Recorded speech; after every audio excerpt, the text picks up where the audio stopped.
ಪೂಜ್ಯ ಪ್ರಾತಸ್ಮರಣೀಯ ಪರಶಿವನ ದಿವ್ಯಾವತಾರಿ ಅನಂತ ಲೀಲಾ ಪುರುಷ ಕಲಿಯುಗದ ಕಾಮಧೇನು ಸಚ್ಚಿದಾನಂದ ಸಮರ್ಥ ಸದ್ಗುರು ಸಿದ್ಧಾರೂಢ ಅಪ್ಪಂಗಳವರ ದಿವ್ಯ ಶ್ರೀಪಾದಗಳಲ್ಲಿ ಅನಂತ ಕೋಟಿ ದೀರ್ಘದಂಡವತ್ ನಮಸ್ಕಾರಗಳನ್ನು ಸಮರ್ಪಣ ಮಾಡಿ ಕ್ಷೇತ್ರದ ಅಧಿಷ್ಠಾತೃ ದೈವ ಚತುರ್ದಶ ಭುವನ ಬ್ರಹ್ಮಾಂಡ ಲೋಕನಾಯಕ ಕರ್ತುಂ ಅಕರ್ತುಂ ಅನ್ಯಥಾ ಕರ್ತುಂ ಶಕ್ತಿ ಸಂಪನ್ನ ಶ್ರೀಮನ್ ಮಹಾದೇವನ ದಿವ್ಯ ಶ್ರೀಚರಣ ಅರವಿಂದಗಳಲ್ಲಿ ಸಾಷ್ಟಾಂಗ ನಮಸ್ಕಾರಗಳನ್ನು ಸಮರ್ಪಣ ಮಾಡಿ ಬಸವಾದಿ ಶಿವಶರಣರ ಆದಿಗುರು ಶಂಕರರ ಜಗತ್ತಿನ ಎಲ್ಲ ದಾರ್ಶನಿಕ ಮಹಾಪುರುಷರ ಶ್ರೀಚರಣಕ್ಕೆ ಭಕ್ತಿಯಿಂದ ನಮಸ್ಕಾರಗಳನ್ನು ಸಮರ್ಪಣ ಮಾಡಿ ಪರಮ ಪೂಜ್ಯರಾಗಿರುವ ಸದ್ಗುರು ಶಿವಕುಮಾರೇಶ್ವರ ಅಪ್ಪಂಗಳವರ ದಿವ್ಯ ಶ್ರೀಚರಣಗಳನ್ನು ಮನವಾರೆ ಧ್ಯಾನಿಸಿ ಪರಮ ಪವಿತ್ರವಾದ ಅಧ್ಯಾತ್ಮ ಮಾರ್ಗಕ್ಕೆ ಕರೆತಂದು ಮನದುಂಬಿ ಆಶೀರ್ವದಿಸಿ ಎನ್ನ ಜನ್ಮ ಪಾವನಗೈದಿರುವ ನಿರಾಭಾರಿ ಸದ್ಗುರು ಸಚ್ಚಿದಾನಂದ ಅಪ್ಪಂಗಳವರ ದಿವ್ಯ ಶ್ರೀಪಾದಗಳಲ್ಲಿ ಸಾಷ್ಟಾಂಗ ನಮಸ್ಕಾರಗಳನ್ನು ಸಮರ್ಪಣ ಮಾಡಿ ಸುಕ್ಷೇತ್ರ ತಳವಾಡಿಕೆ ಗ್ರಾಮದ ಮಹಾದೇವ ಮಂದಿರದಲ್ಲಿ ಪರಮ ಪವಿತ್ರವಾದ ಈ ಶ್ರಾವಣ ಮಾಸದ ಪುಣ್ಯ ಪರ್ವ ಕಾಲದಲ್ಲಿ ಶಿವಾವತಾರಿ ಸದ್ಗುರು ಸಿದ್ಧಾರೂಢಪ್ಪನ ಅನುಪಮವಾದ ಕಥಾಮೃತವನ್ನು ಶ್ರವಣ ಮಾಡಿ ಜೀವನ ಸಫಲ ಮಾಡಿಕೊಳ್ಳಬೇಕೆನ್ನುವ ಉದ್ದೇಶದಿಂದ ಆಗಮಿಸಿರುವ ಪುಣ್ಯಾತ್ಮರೇ, ನಿಮ್ಮೆಲ್ಲರಲ್ಲಿಯೂ ಅನಂತ ಶರಣಾರ್ಥಿಗಳು. ದಯಾಮಯನಾದ ಗುರುದೇವನ ದಿವ್ಯ ದಯೆಯಿಂದಲೂ ಭಗವಂತನ ಅಪಾರ ಕರುಣೆಯಿಂದಲೂ ನಮ್ಮ ನಿಮ್ಮೆಲ್ಲರ ಅನಂತ ಜನ್ಮದ ಪುಣ್ಯ ವಿಶೇಷದಿಂದಲೂ ನಾವು ನೀವೆಲ್ಲರೂ ಈ ಆಧ್ಯಾತ್ಮಿಕ ಕಾರ್ಯಕ್ರಮದಲ್ಲಿ ಪಾಲ್ಗೊಂಡಿದ್ದೀವಿ. ಇದು ನಮ್ಮೆಲ್ಲರ ಅಹೋಭಾಗ್ಯ. ಶ್ರೀಮನ್ ನಿಜಗುಣ ಶಿವಯೋಗಿಗಳು ಕೈವಲ್ಯ ಪದ್ಧತಿ ನೀತಿ ಕ್ರಿಯಾಚಾರ್ಯ ಸ್ಥಳದೊಳಗೆ ಭಾಗ್ಯವಿಲ್ಲದೊಡೆ ಆಗದು ಮಾಡಿ ಅದರಿಂದೆ ಶಿವಧರ್ಮ ರತಿಯೇನೆ ಬೇರೆ ಬೇಡ ಬಹುಕೂಟಲೆಗಳ ಅನ್ನುವ ಮಾತನ್ನ ಹೇಳಿ ಪ್ರಪಂಚದೊಳಗೆ ದೇವರ ದಾರಿ, ಸತ್ಯದ ದಾರಿ, ಪರಮಾತ್ಮನ ಭಜನೆ ಭಕ್ತಿಗಳು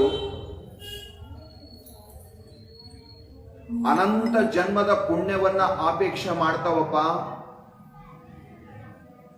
ಯಾರ ಹೃದಯ ಪುಣ್ಯದಿಂದ ಶ್ರೀಮಂತದ, ಧನ ಶ್ರೀಮಂತಿಕೆ ಇಲ್ಲ ಇಲ್ಲಿ, ಅದು ಭೌತಿಕ ಬದುಕಿಗಾಗಿ ಧನ ಶ್ರೀಮಂತಿಕೆ. ಧನದ ಶ್ರೀಮಂತಿಕೆ ಇದ್ದಲ್ಲಿ ಸಂಸಾರ ವಶ ಆಗುತ್ತದೆ, ಬೇಕಾಗಿದ್ದು ಮಾಡಬಹುದು ಪ್ರಪಂಚದೊಳಗೆ. ಪುಣ್ಯದ ಶ್ರೀಮಂತಿಕೆ ಇತ್ತು ಅಂದ್ರೆ ಪರಮಾರ್ಥದೊಳಗೆ ಬರ್ತಾರೆ.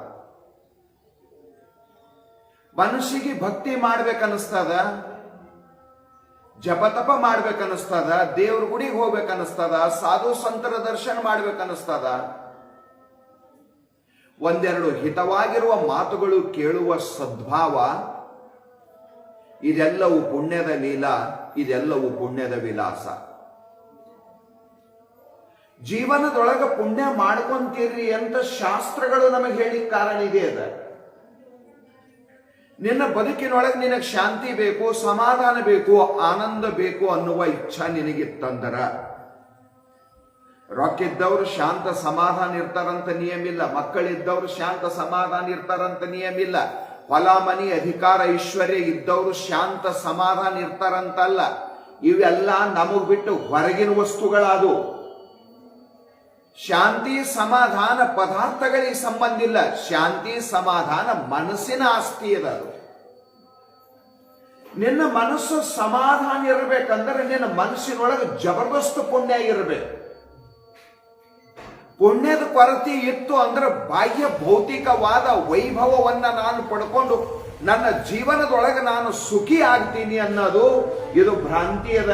ಹ್ಯಾಂಗ ಅಂದ್ರೆ ಬ್ಯಾಸಿಗೆ ದಿವಸನೊಳಗ ಮೇ ತಿಂಗಳಿನೊಳಗ ಬೋರ್ವೆಲ್ ಗ್ಯಾಪ್ ತಗೋತಾವ. ಮಳಿ ಹಳ್ಳದ ಮಾತಾರ ಬಹಳ ಧೂಳೆ ಉಳಿತು. ಬಾವಿ ಒಣಗಿರ್ತಾವ, ಕೆರಿ ಬಾಂಗ ಒಣಗಿರ್ತಾವ.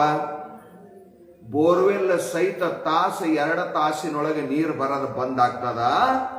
400-500 ಫೂಟು ಒಳಗೆ ಹೋಗಿರ್ತಕ್ಕಂಥ ಬೋರ್ವೆಲ್.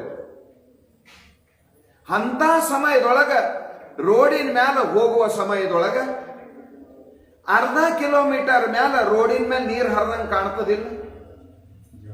ಅದಕ್ಕೆ ಮೃಗಜಲ ಅಂತ ಕರೀತಾರೆ. ಜಳ ಅದಕ್ಕೆ ಮೃಗಜಲ ಅಂತ ಕರೀತಾರೆ. ಮೃಗ ಅಂದ್ರೆ ಹಿರಣಗಳು, ಜಿಂಕೆ. ನೀರಡಿಸಿ ನೀರೆಲ್ಲಿ ಸಿಕ್ಕಾವು ಅಂತ ನೋಡಿ ರೋಡಿನ ಮ್ಯಾಲ ಹರಿಯುವುದದು ಸತ್ಯವಾದ ನೀರದ ಅಂತ ಓಡ್ತದ ಧಾವಿಸ್ತದ. ನೀರಿನಂಗ ಕಾಣ್ತದ ಖರೆ ನೀರಿಲ್ಲಲ್ಲಿ. ನೀರಿನಂಗ ಕಾಣದು ಬ್ಯಾರೆ, ನೀರಿರೋದು ಬ್ಯಾರೆ. ನಮ್ಮ ಹಣೆ ಬರ ನೋಟೆ ಅದ. ಸಂಸಾರದೊಳಗ ರೊಕ್ಕಿನೊಳಗ ಸುಖದಂಗ ಕಾಣ್ತದ, ರೂಪಾಯಿಯೊಳಗ ಅಧಿಕಾರ ಐಶ್ವರ್ಯದೊಳಗ ಅದು ಮೃಗಜಲ ಹೆಂಗ ತೋರ್ತದಲ್ಲ ಹಂಗ ಭೌತಿಕ ಐಶ್ವರ್ಯದೊಳಗ ಸುಖದ ಆಭಾಸದ. ಅದಕ್ಕೆ ನಿಜಗೊಂಡ್ರು ಅಂದರು ನಡುವೆ ನಿಧಿ ಹುದೆಲೆ ಸುಖದ ಆಭಾಸ. ಪರಮಾರ್ಥ ಗೀತೆಯೊಳಗ ಏನೆಲ್ಲ ಇದ್ದವ್ರು ಸಂಸಾರದಾಗ ಒಂದು ಮಾತಾಡ್ತಾರ್ರಿ. ಚಂದ ಕಾರ್ ಅದ, AC ಬಿಲ್ಡಿಂಗ್ ಅದ, ರೊಕ್ಕ ರೂಪಾಯಿಗೆ ಏನು ಕಮ್ಮಿಲ್ಲ, ಮಾನ ಸಮ್ಮಾನಕ್ಕೂ ಏನು ಕಮ್ಮಿಲ್ಲ ಅವರಿಗೆ. ಕೊನೆಗೆ ಜೀವನದ ಕೊನೆಗೆ ಒಂದೊಂದು ಮಾತು ಅಂತಾರೆ, ಏನಿದ್ದೆ ಅದಕ್ಕೆ ಬಂತೀರಿ, ಮನಸ್ಸಿಗೆ ಸಮಾಧಾನ ಇಲ್ದು ಹೋದ್ಮೇಲೆ. ನಿಮಗಿಂತ ಮಂದಿ ಸಿಕ್ಕಾರೋ ಇಲ್ಲೋ, ರೊಕ್ಕ ಕಮ್ಮಿ ಇಲ್ರಿ, ರೂಪಾಯಿ ಕಮ್ಮಿಲ್ಲ. ಮನೆಗೆಲ್ಲ ಮಾತಿಲ್ಲ ಐಸಿರಿ ಅದ ನೋಡು. ನಮ್ಮ ಹಳ್ಳಿ ಭಾಷೆ ಇದು ಐಸಿರಿ. ಐಶ್ವರ್ಯ ಅಪಭ್ರಂಶ ಆಗಿ ಐಸಿರಿ. ಮನೆಗೆಲ್ಲ ಮಾತಿಲ್ಲ ಐಸಿರಿ ಅದ ರೀ. ಮಾಡ್ಬೇಕೇನು, ಮನಸ್ಸಿಗೆ ಯಾಕೋ ಸಮಾಧಾನ ಇಲ್ಲ. ಏನ್ ಮಾಡ್ಬೇಕು? ಶಾಂತಿ ಸಮಾಧಾನ ಕೊಡ್ಲಾರ್ದ ಐಶ್ವರ್ಯ ತಗೊಂಡು ಏನ್ ಮಾಡುವುದದ ರೀ? ಏನ್ ಮಾಡುವುದದ? ನನಗೇ ಸುಖ ಇಲ್ದ ಮೇಲೆ ಆ ಐಶ್ವರ್ಯ ತಗೊಂಡು ಏನ್ ಮಾಡುದು? ಅದಕ್ಕೆ ಶರೀಫ ಶಿವಗಳಂದ್ರು, ಎಷ್ಟಿದ್ದರೇನಿದು ಖಾಲಿ ಮನೆಯೋ ಶಿವನ ಖಾಲಿ. ಎಷ್ಟಿದ್ದರ ಏನಾಯ್ತು ನಮ್ಮ ಲೆಕ್ಕ ಹೇಳಿ. ನಮ್ಮ 1 ಲಕ್ಷ 2 ಲಕ್ಷ ಕೋಟಿ 2 ಕೋಟಿ 10 ಕೋಟಿ 100 ಕೋಟಿ ಅರ್ಬುದ ಕರ್ಬುದ ಇದ್ರ ಮಾತಾಡಿಲ್ಲ ಶರೀಫ ಶಿವಯೋಗಿ. ಎಷ್ಟಿದ್ದರ ಏನಾಯ್ತಪ್ಪ ಅಂತ ಒಂದೇ ಮಾತಿನೊಳಗ ನಮ್ಮ ಸಂಸಾರದ ಐಶ್ವರ್ಯ ನಿವಾಳಿಸಿ ಭೇಟಿಯಾಗದ ಕಡೆ. ಶಾಸ್ತ್ರ ಹೇಳ್ತದ, ನಿನಗೆ ಶಾಂತಿ ಸಮಾಧಾನ ಬೇಕಾಗಿತ್ತಂದ್ರ ಕಣ್ಣು ಮುಚ್ಚಿ ಒಂದಿಟ ಧ್ಯಾನ ಮಾಡ್ಲಿಕ್ಕೆ ಪ್ರಾರಂಭ ಮಾಡು. ಆ ದೇವ್ರು ಈ ದೇವ್ರು ಅಂತಲ್ಲ, ನಿನಗೆ ಯಾವ ದೇವ್ರ ಮೇಲೆ ಪ್ರೀತಿ ಅದ ಆ ದೇವ್ರಿಗೆ ನಿನ್ನ ಮನಸ್ಸಿನಾಗ ನೋಡಾಕ ಪ್ರಯತ್ನ ಮಾಡೋದಕ್ಕೆ ಧ್ಯಾನ ಅಂತ ಕರೀತಾರ. ಗುಡಿಯಾಗ ನೋಡೋದು ಬ್ಯಾರೆ, ಫೋಟೋದಾಗ ನೋಡೋದು ಬ್ಯಾರೆ. ಮನಸ್ಸಿನಾಗ ನೋಡ್ಲಕ್ಕ ಏನು ಪ್ರಾಕ್ಟೀಸ್ ಮಾಡ್ತಾರಲ್ಲ, ಕಣ್ಣು ಮುಚ್ಚಿ ಮನಸ್ಸಿನಾಗ ಆ ರೂಪ ಕಾಣಬೇಕು. ನಿಮ್ಮೆಲ್ಲರ ಅನುಭವ ಅದ. ನೀವು ನಿಮ್ಮ ಕಣ್ಣು ಮುಚ್ಚಿ ನಿಮ್ಮ ಮನಿ ನೆನಸ್ರಿ. ನಿಮ್ಮ ಅಡಿಗೆ ಮನಿ ಹಿಡ್ಕೊಂಡು ಎಲ್ಲೆಲ್ಲಿ ಏನೇನು ಸಾಮಾನವ, ನಿಮ್ಮ ಮನೆಗಿನ ಸೋಫಾ ಸೆಟ್, ಡೈನಿಂಗ್ ಸೆಟ್ ಏನವ, ಯಾ ಕಲರ್ದವ, ಯಾ ಜಾಗದಾಗ ಇಟ್ಟಿರಿ, ಜಾಗ ಸಹಿತ ವಸ್ತು ನಿಮಗೆ ಕಾಣಕ್ ಚಾಲು ಮಾಡ್ತದೆ. ಈಗ ಸದ್ಯ ನೀವು ಕಣ್ಣು ಮುಚ್ಚಿ ನೋಡಿದ್ರಿ ಅಂತ. ಕಣ್ಣು ಮುಚ್ಚಿ ನೋಡಿದ್ರೆ ಸಂಸಾರ ಹೆಂಗ ಕಾಣ್ತದಲ್ಲ ಹಂಗ ಕಣ್ಣು ಮುಚ್ಚಿ ನೋಡಿದ್ರು ಪರಮಾತ್ಮ ಕಾಣ್ಬೇಕು. ಸಾಧನ ಮುಗಿದ. ಇದ್ರ ಆಚೆ ಮತ್ತೆ ಹೆಚ್ಚಿನ ಸಾಧನ ಇಲ್ಲ. ಶಾಸ್ತ್ರ ನಮಗೆ ಯಾಕೆ ಹೇಳ್ತದೆ, ನಾವು ಯಾಕೆ ಮಾಡಬೇಕಿದು? ಶಾಂತಿ ಸಮಾಧಾನ ಪರಮಾತ್ಮನೊಳಗದ ಶಿವ. ತುಕಾರಾಮರ ಹತ್ರ ಏನಿತ್ರಿ? ಉಣಾಕ ಅನ್ನ ಇದ್ದಿಲ್ಲ, ಮಕ್ಕಳು ಮೈ ತುಂಬಾ ಅರಿವಿ ಇದ್ದಿಲ್ಲ. ಜೀಜಾಬಾಯಿಗೆ ಒಂದೇ ಸೀರೆ ಇತ್ತಂತ, ಒಂದೇ ಅರ್ಧ ಒಗಿದು ಒಣಗ್ತಿಳಂತ, ಮತ್ತ ಅರ್ಧ ಅಲ್ಲೇ ಅದು ಗಾಳಿ ಆಡಿದ್ಮೇಲೆ ಮತ್ತ ಹೆಂಗಿರ್ಬೇಕು, ಏಟು ಬಡತನ ಇರ್ಬೇಕು ವಿಚಾರ ಮಾಡ್ರಿ. ಅವ್ರ ಮನೆಗೆ ತುಕಾರಾಮರ ರಾತ್ರಿ ಗಾಥಾ ಬರಿಕೋತ ಕುಂತಿದ್ರಂತ. ರಾತ್ರಿ 12ಕ್ಕ ತಟ್ಟಿ ಬಡದಂಗಾಯ್ತ. ಅದು ಎದರ್ದಿತ್ತು? ಈ ಜ್ವಾಳದ ಚಿಪಾಟಿ ತಡಿಕೆ ಅಂತಿದ್ದೇವ್ ನಾವದು, ಅಂತದಿತ್ತು. ನಮ್ಮನಿಗೆ ಯಾರು ಬಂದ್ರಪ್ಪ ಅಂತಾನ ತುಕಾರಾಮ್ ಮಹಾರಾಜ. ಒಳಗ ಲಕ್ಷ್ಮೀದೇವಿ ಪ್ರವೇಶ ಆದಳು, ರುಕ್ಮಿಣಿ ಒಳಗ ಬಂದಂತ ಆದಳ. ತುಕಾರಾಮ, ನಿನ್ನ ಭಕ್ತಿ ನೋಡಿ ನನ್ನ ಜೀವ ತಡಿಲಿಲ್ಲಪ್ಪ, ನಾ ಬಂದೆ ನಿನಗ್ ದರ್ಶನ ಕೊಡ್ಲಾಕ. ಅವಂದ, ನಿನ್ನ ಭಜನಿನೇ ನನ್ನ ಜೀವನದಾಗ ಮಾಡಿದ. ನಾ ಬರೇ ಪಾಂಡುರಂಗ ವಿಠಲ್ ಅನ್ನೋ ಮನುಷ್ಯ, ಅದರ ಲಕ್ಷ್ಮಿ ಅಂತ ಎಲ್ಲಾರ ಹೆಸರು ತಗೊಂಡಿದ್ದ ಇನ್ನೆಂದು ತಗೊಂಡಿಲ್ಲ. ಮತ್ತೆ ನೀ ಯಾಕೆ ಬಂದಿ ನಮ್ಮ ಮನೆಗೆ? ಅಲ್ಪ ದೇವ್ರ ಭಜನೆ ಮಾಡ್ತಿ, ನನ್ನ ಪರಮಾತ್ಮನ ಶಿಷ್ಯ ಇದ್ದಿ, ಆದ್ರೆ ಉಣಾಕ ಅನ್ನ ಇಲ್ಲ ನಿನ್ನ ಮನ್ಯಾಗ, ಉಡಾಕ ಬಟ್ಟಿ ಇಲ್ಲ ನಿನ್ನ ಮನ್ಯಾಗ, ದಟ್ಟ ದರಿದ್ರ ಅವಸ್ಥೆ ಅದ. ನಿನ್ನ ಅವಸ್ಥೆ ನೋಡ್ಲಾರ್ದ ಆಗಲ್ಲಕ್ ನಿನ್ನ ಮನೆಗೆ ಬಂದಿದ ತುಕಾರಾಮ, ಏನ್ ಬೇಕು ಕೇಳು ಅಂದಾಗ ತುಕಾರಾಮ್ ಮಹಾರಾಜರಂದ್ರಂತ, ನನ್ನ ಮನ್ಯಾಗ ಬಡತನ ಅದ ಅಂತ ನಿನಗೆ ಯಾರು ಹೇಳಿದ್ರು ಅಂತ ಕೇಳಿದ್ನಂತ. ಎಂತ ಮಾತಿರ್ಬೇಕ್ರಿ ಇದು? ಲಕ್ಷ್ಮೀನ ಹೋಬಡಿನೇ ಖರಾಬ್ ಆಯ್ತು. ಭಾಗ್ಯದ ಲಕ್ಷ್ಮಿ ಬಾರಮ್ಮ ಅಂತ ಶುಕ್ರವಾರ ಬಂದು ಪೂಜೆ ಮಾಡಿ ಕರಿತಾವ, ಪಾಪ ಹೌದ್ರ ಮನೆಗೆ ಹೋಗಲ್ಲ ನಾನು. ಇವನ್ ಮನೆಗೆ ಬಂದ್ರೆ ಮಾತಿಗೊಮ್ಮ ಅಪಮಾನ ಮಾಡ್ತಾನ. ಆ ಸಮಯದೊಳಗೆ ಕೇಳ್ತಾ ಇದ್ದಾಳ, ಅಲ್ಲ ನಿನ್ನ ಮನೆಗೆ ಬಂದೀನಿ, ಏನ್ ಬೇಕು ಹೇಳಂದಾಗ ಕೊನೆಗೆ ದೇವ್ರ ಜೊತೆಗೆ ಶರ್ತಿ ಆಡಿ ಬಂದಿರ್ತಾಳ ಗುಡಿಯಾಗಿಂದು. ಇಲ್ಲಿ ಬಂದು ಮಾತಾಡುವ ಸಮಯದೊಳಗೆ ಒಂದು ಮಾತು ಹೇಳ್ತಾ ಇದ್ದಾಳ, ನಿನ್ನ ಮನೆಗೆ ಬಂದಿ, ನೀನು ಹಾಗೆ ಹೋಗಂಗಿಲ್ಲ, ನಮ್ಮ ದರ್ಶನ ವ್ಯರ್ಥ ಆಗಂಗಿಲ್ಲ ದೇವತೆಗಳದು, ನೀ ಏನಾರ ಬೇಡ್ಲೇಬೇಕು ಅಂದಾಗ ಆಗ ಏಟ್ ಮಜಾ ಕೇಳ್ತಾ ಇದ್ದಾನವ ಅಂದ್ರೆ, ನಾ ಬೇಡಿದೆ ಕೊಡ್ಬೇಕು, ನೀ ಅದು ಇದು ಕೊಟ್ರೆ ನಾ ತಗೊಳ್ಳಲ್ಲ, ನಾ ಏನ್ ಬೇಡ್ತೀನಿ ಆಯ್ತು, ನೀ ಏನ್ ಬೇಡ್ತಿ ಅದು ಕೊಡ್ತೀನಿ. ಆ ಸಂದರ್ಭದೊಳಗೆ ಕೇಳ್ತಾ ಇದ್ದಾನ ತುಕಾರಾಮ, ಇವತ್ತೇನು ನನ್ನ ಮನೆಗೆ ಬಂದಿರಿ, ಹೊಳ್ಳಿ ನನ್ನ ಮನೆಗೆ ಬರಬೇಡ ಹೋಗು ಅಂತವ. ಇದೇ ನಾ ಬೇಡದ ನಿನ್ನ. ಯಾಕ ಅಂದ್ರೆ ಎಲ್ಲಿ ರೊಕ್ಕ, ಎಲ್ಲಿ ರೂಪಾಯಿ, ಎಲ್ಲಿ ಬರ್ತಾರ ಆ ರೊಕ್ಕಿನ ಸ್ವಭಾವದ ಮನಸ್ಸಿಗೆ ತನ್ನ ಕಡೆ ಎಳ್ಕೊಳ್ಳೋದು. ನಿಮಗೆ ಗೊತ್ತಲ್ಲ, ಎಲ್ಲರ ಅನುಭವದ. ಕೈಯಾಗ ರುದ್ರಾಕ್ಷಿ ಮಾಲಾ ಕೊಡ್ರಿ ಎಣಸನ್ರಿ, ಅದು ಹೆಂಗೆ ಎಣಿಸ್ತೀರಿ? 500 ರೂಪಾಯಿ ನೋಟಿನ ಬಂಡಲ್ ಕೈಯಾಗ ಕೊಟ್ರಿ ಹೆಂಗೆ ಎಣಿಸ್ತೀರಿ? ಹಂಗ್ರಿ ಒಂದಕ್ಕೊಂದು ಮೆತ್ಕೊಂಡು ಹೋಗ್ಯಾವೇನೋ ಅಂತ. ಮತ್ತ 500 ರೂಪಾಯಿ ಹೋಗ್ತದಲ್ಲ ಒಂದೇ ನೋಟ್ ಅಂತೆ ಹೋಯ್ತಂದ್ರ, 5 ಆ ಕಡೆ ಹೋದ್ರು ಲುಕ್ಸಾನು, ಹೆಂಗಾದ್ರು ಹೆಚ್ಚಿಗೆ ಆಗ್ಬೇಕು, ಕಮ್ಮಿ ಬೀಳಬಾರ್ದು. ಅದಕ್ಕೆ 500 ರೂಪಾಯಿ ನೋಟ್ ಎಣಸೋ ಟೈಮಿನೊಳಗ ಟಿವಿ ಚಾಲು ಇರ್ತದ, ಅದು ಕೇಳಿ ಬರಂಗಿಲ್ಲ ನಿಮಗೆ. ಟಿವಿ ಚಾಲುನೇ ಅದ, ಆ ಶಬ್ದ ನಿಮಗೆ ಮ್ಯಾಗ ಬೀಳದು. ಮನೆಯಾಗ ಉಪ್ಪಿಟ್ಟು ಮಾಡ್ಲತ್ತಾರ, ಫೋಣಿಗೆ ಕಂಬೂರು ಬಂದದ ಮುಗಿಂತಾನ, ಅದನ್ನು ನಿನಗೆ ಗೊತ್ತಾಗದು. 500 ರೂಪಾಯಿ ನೋಟ್ ಎಣಿಸುವಂತ ಸಮಯದೊಳಗ ಸಂಸಾರ ಗೊತ್ತಾಗಿಲ್ಲ, ಜಪ ಮಾಡುವಂತ ಸಮಯದೊಳಗೆ ಅಸೆಲ್ಲ ನೆನಪು ಬರ್ತಾ. ಒಂದ ಮೇಲೆ ಏನು ರೊಕ್ಕಿನ ಮೇಲೆ ಪ್ರೇಮ ಇದ್ದೆ ನೀನು, ಪರಮಾತ್ಮನ ಮೇಲೆ ಇದ್ದಿ, ನಿನ್ನ ಆತ್ಮ ಸಾಕ್ಷಿ ನೀನೇ. ಶಾಸ್ತ್ರ ಹೇಳ್ತು ತಮ್ಮ, ನೋಟ ಎಣಸಾಗ ಯಾವ ಭಾವನಾ ಅದ ನೋಡು, ರುದ್ರಾಕ್ಷಿ ಎಣಸಾಗು ಆ ಭಾವನಾ ಬಂತಂದ್ರ ಅವತ್ತ ನೀ ಭಕ್ತ, ಅವತ್ತ ನೀ ಶರಣ, ಅವತ್ತ ನೀ ಸಂತ. ಅದರ ಸಲುವಾಗಿ ಇದೆಲ್ಲ ಹೆಂಗಾದ್ರೆ ಆಗ್ತದ್ರಿ? ಎಲ್ಲಿ ಪರಮಾತ್ಮನ ಚರಣದೊಳಗ ಪ್ರೇಮ ಉತ್ಪನ್ನ ಆಗ್ಬೇಕಂದ್ರೆ ಅದಕ್ಕೆ ಒಂದೇ ದಾರಿ ಅದ, ಅದು ಪುಣ್ಯ ಬೇಕು. ಪುಣ್ಯ ಇಲ್ದೇನೆ ಸಾಧ್ಯ ಇಲ್ಲ. ಅದರ ಸಲುವಾಗಿ ಪುಣ್ಯ ಎಲ್ಲಿ ಚಂದ ಸಿಗುತ್ತದ್ರಿ? ಕಾಶಿ ರಾಮೇಶ್ವರ ಬದ್ರಿ ಕೇದಾರ ಹೋದ್ರೆ ಪುಣ್ಯ ಸಿಗ್ತದೇನೋ ಅಂದ್ರೆ ಶಾಸ್ತ್ರ ಹೇಳ್ತು, ಸಾಧು ಸಮಾಗಮನಾದಿಗಳಿಂದ ಸಾಧಿತ ಮಾಡುವುದು ಪುಣ್ಯದ ಉರಂದ. ಪರಮಾರ್ಥ ಗೀತೆಯೊಳಗೆ ನಿಜಗುಣ ಶಿವಗಳು ಬರೀತಾರೆ. ಈ ಪ್ರಪಂಚದೊಳಗ ಎಲ್ಲಕ್ಕಿಂತ ಹೆಚ್ಚು ಪುಣ್ಯ ಗಳಿಸ್ಬೇಕಾದ್ರೆ ಎಲ್ಲಿಗೆ ಹೋಗ್ಬೇಕು? ಏನ್ ಕಾಶಿಗೆ ಹೋಗ್ಬೇಕು, ರಾಮೇಶ್ವರಕ್ಕೆ ಹೋಗ್ಬೇಕು, ಬದ್ರಿ ಕೇದಾರ್ಕ್ಕೆ ಹೋಗ್ಬೇಕು? ಎಲ್ಲಿ ಹೋದ್ರೆ ಎಲ್ಲಕ್ಕಿಂತ ಹೆಚ್ಚಿನ ಪುಣ್ಯ ನನಗೆ ಸಿಗ್ತದ ಅಂದ್ರೆ ಒಂದ್ ಹೇಳಿದ್ರು, ಮಹಾದೇವನ ಗುಡಿಯಾಗ ಪ್ರವಚನ ನಡೆದ ನೋಡಿ ಸಿದ್ಧಾರೂಢ ಚರಿತ್ರ, ಅಲ್ಲಿಗೆ ಹೋಗು, ಅಲ್ಲಿ ಪುಣ್ಯ ಎಲ್ಲಕ್ಕಿಂತ ಹೆಚ್ಚಿಂದ ಸಿಗ್ತದ ಅಂದ್ರೆ ಶ್ರಾವಣ ಒಂದು, ಪರಮಾತ್ಮನ ಸನ್ನಿಧಿ ಅದ 2, ಇಲ್ಲಿ ಧಮಾಕ ಬಹಳ ಅದ. ಶ್ರಾವಣದ 1, ಪರಮಾತ್ಮನ ಸನ್ನಿಧಿ ಅದ. ಮಹಾದೇವ ಸಣ್ಣ ದೇವರಲ್ಲ, ಮಹಾದೇವನ ಸನ್ನಿಧಿ ಅದ 2. ಮಹಾದೇವನ ಅವತಾರಿಯಾಗಿರ್ತಕ್ಕಂಥ ಮಹಾಪುರುಷ ಸಿದ್ಧಾರೂಢ ಅದನ 3. ಇದಕ್ಕಿಂತ ಹೆಚ್ಚಿನ ತ್ರಿವೇಣಿ ಯಾವುದೂ ಇಲ್ಲ. ಯಾರಿಗೆ ಮನ್ನ ಕುಂಭ ಮೇಳಕ್ಕೆ ಹೋಗಕ್ ಆಗಿಲ್ಲಲ್ಲ, ನೀವು ಮನಸ್ಸಿನಾಗ ಮರ್ಗ ಜೊರತ್ತಿಲ್ಲ, ದಿನಾ ಪ್ರವಚನಕ್ಕೆ ಬರ್ರಿ, ಆತ್ಮ ಸಾಕ್ಷಿ ಹೇಳ್ತೀನಿ ನಿಮ್ಗ, ಆ ಕುಂಭದಾಗ ಮುಳುಗಿದ ಪುಣ್ಯ ನಿಮ್ಮೂರಾಗೆ ಸಿಗುತ್ತ, ತಳವಾಡದಾಗೆ. ಇಲ್ಲ ಅಂದ್ರೆ ಶಾಸ್ತ್ರ ಸುಳ್ಳಾಗ್ತದ, ಮಹಾತ್ಮರ ವಚನ ಸುಳ್ಳಾಗ್ತದ. ಕಥಾ ತ್ರಿವೇಣಿ ಸಂಗಮ ಅಂತ ತುಕಾರಾಮ್ ಮಹಾರಾಜರು ಹೇಳಿದ್ದಾರೆ. ತುಕಾರಾಮ್ ಮಹಾರಾಜರ ಮಾತಿಗೆ ದೋಷ ಬರ್ತದ. ನಿರ್ದೋಷ ಚರಿತ ಉಳ್ಳಂತ ಪುಣ್ಯಾತ್ಮನ ಮಾತು ಪಾಂಡ್ರಂಗ ಸುಳ್ಳು ಮಾಡಲ್ಲ. ನೀವು ಯಾರಿಗೆ ಸುಳ್ಳು ಮಾಡ್ಲಕ್ಕ? ಅದರ ಸಲುವಾಗಿ ಇದರ ಮಹಿಮಾ ಬಹಳ ದೊಡ್ಡದ. ನೀವೆಲ್ಲರೂ ಬಹಳ ದೊಡ್ಡ ಪುಣ್ಯಾತ್ಮರಿದ್ದೀರಿ. ನಿಮ್ಮ ಇಚ್ಛಾ ಸಿದ್ಧಾರೂಢಪ್ಪನ ಚರಿತ್ರೆ ಕೇಳಬೇಕಂತ ಆಗ್ಯದ. ಸಾಮಾನ್ಯ ಮಹಾತ್ಮ ಅಲ್ಲ ಇದು. ಚರಿತ್ರ ಅಂದ್ರೆ ಬರೀ ಜೀವನ ಚರಿತ್ರ ಅಲ್ಲ, ಇದ್ರದೊಂದು ವಿಶೇಷತೆ ಅದ. ಈ ಊರ ಹುಟ್ಟಿದ್ರು, ಹಿಂಗ್ ಬೆಳಗಿದ್ರು, ಇಂತಿಂತ ಪವಾಡಗಳು ಮಾಡಿದ್ರು, ಹಿಂಗಾಯ್ತು ಹಾಂಗಾಯ್ತು, ಬರೀ ಇದೇ ವಿಷಯ ಇದ್ರೊಳಗಿಲ್ಲ. ಇದು ಈಟ್ ಮಜೆ ಅದ. ಇದು ಗ್ರಂಥ ಯಾಕೆ ಇದಕ್ಕೆ ಇಟ್ ಕಿಮ್ಮತ್ ಅದ ಅಂದ್ರ, ಇದ್ರೊಳಗೆ ಭಕ್ತಿ ಅದ, ಇದ್ರ ಜ್ಞಾನ ಅದ, ಇದ್ರೊಳಗೆ ವೈರಾಗ್ಯ ಅದ, ಇದ್ರೊಳಗೆ ವಿವೇಕ ಅದ, ಸಮಾಧಿ ಸತ್ಸಂಪತ್ತಿ ಅದ, ಮುಮುಕ್ಷತ್ವ ಅದ, ಇದರಲ್ಲಿ ಮುಕ್ತಿ ಅದ. ಅಧ್ಯಾತ್ಮ ಅಂತ ಎದಕ್ಕಂತಾರ?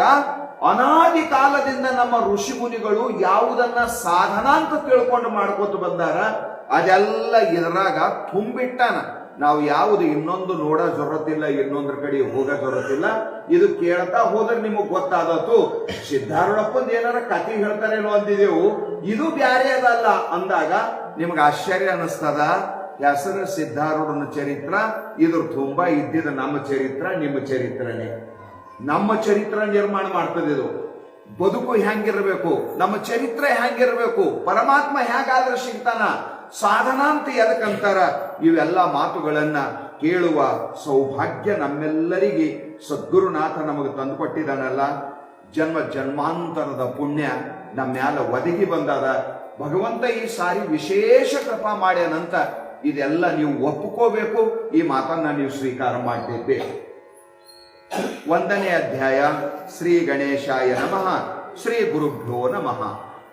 ವ್ಯಾಸ ಮಹರ್ಷಿಗಳೇ ಮೊದಲುಗೊಂಡು 18 ಪುರಾಣಗಳನ್ನ ಬರೆದರು, ಮಹಾಭಾರತ ಪಂಚಮ ವೇದವನ್ನ ಬರೆದರು, 24 ಉಪಪುರಾಣಗಳು ಬರೆದರು, ಬ್ರಹ್ಮಸೂತ್ರ ಬರೆದರು. ವ್ಯಾಸ ಮಹರ್ಷಿ ಸಾಮಾನ್ಯನಲ್ಲ. ಯಾವುದೇ ಒಂದು ಗ್ರಂಥ ಬರೆಯುವಂತ ಸಮಯದೊಳಗೆ ವ್ಯಾಸ ಮಹರ್ಷಿ ಪ್ರಥಮಾರಂಭದಲ್ಲಿ ಭಜಿಸುವೆನು ಅಂದಂಗ ಗಣಪತಿಯ ಸ್ತೋತ್ರವನ್ನ ಮಾಡ್ತಾನ. ಒಂದೊಂದು ದೇವತೆಗಳೊಳಗೆ ಒಂದೊಂದು ಶಕ್ತಿ ಇರ್ತಾವ.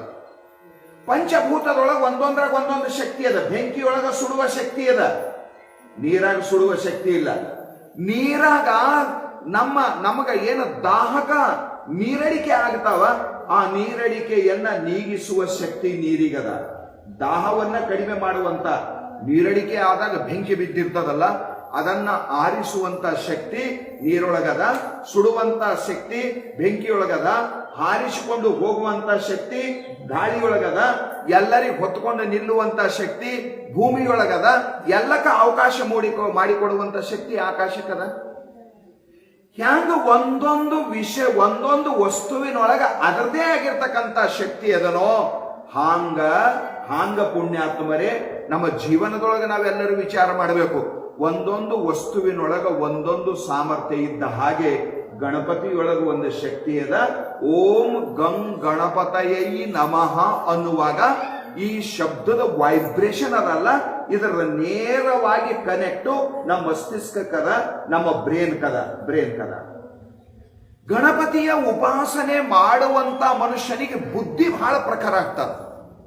ಬುದ್ಧಿ ಕೊಡುವಂತ ದೇವ ನೀನೆ ಅಂತ ಗರ್ಭಸಪ್ನವ್ರ ಅಭಂಗ ನಿಮ್ಮ ಊರಾಗ ಹಾಡ್ತಿರ್ಬೇಕು. ಶ್ರೀ ಗಣನಾಥ ಜ್ಞಾನದಯ ಶಾಂತ, ಬುದ್ಧಿ ಕೊಡುವಂತ ದೇವ ನೀನೆ ನೀವು ಹಾಡ್ತಿರ್ಬೇಕು. ಬುದ್ಧಿ ಅಧಿಷ್ಠಾತೃ ದೈವ ಅದ.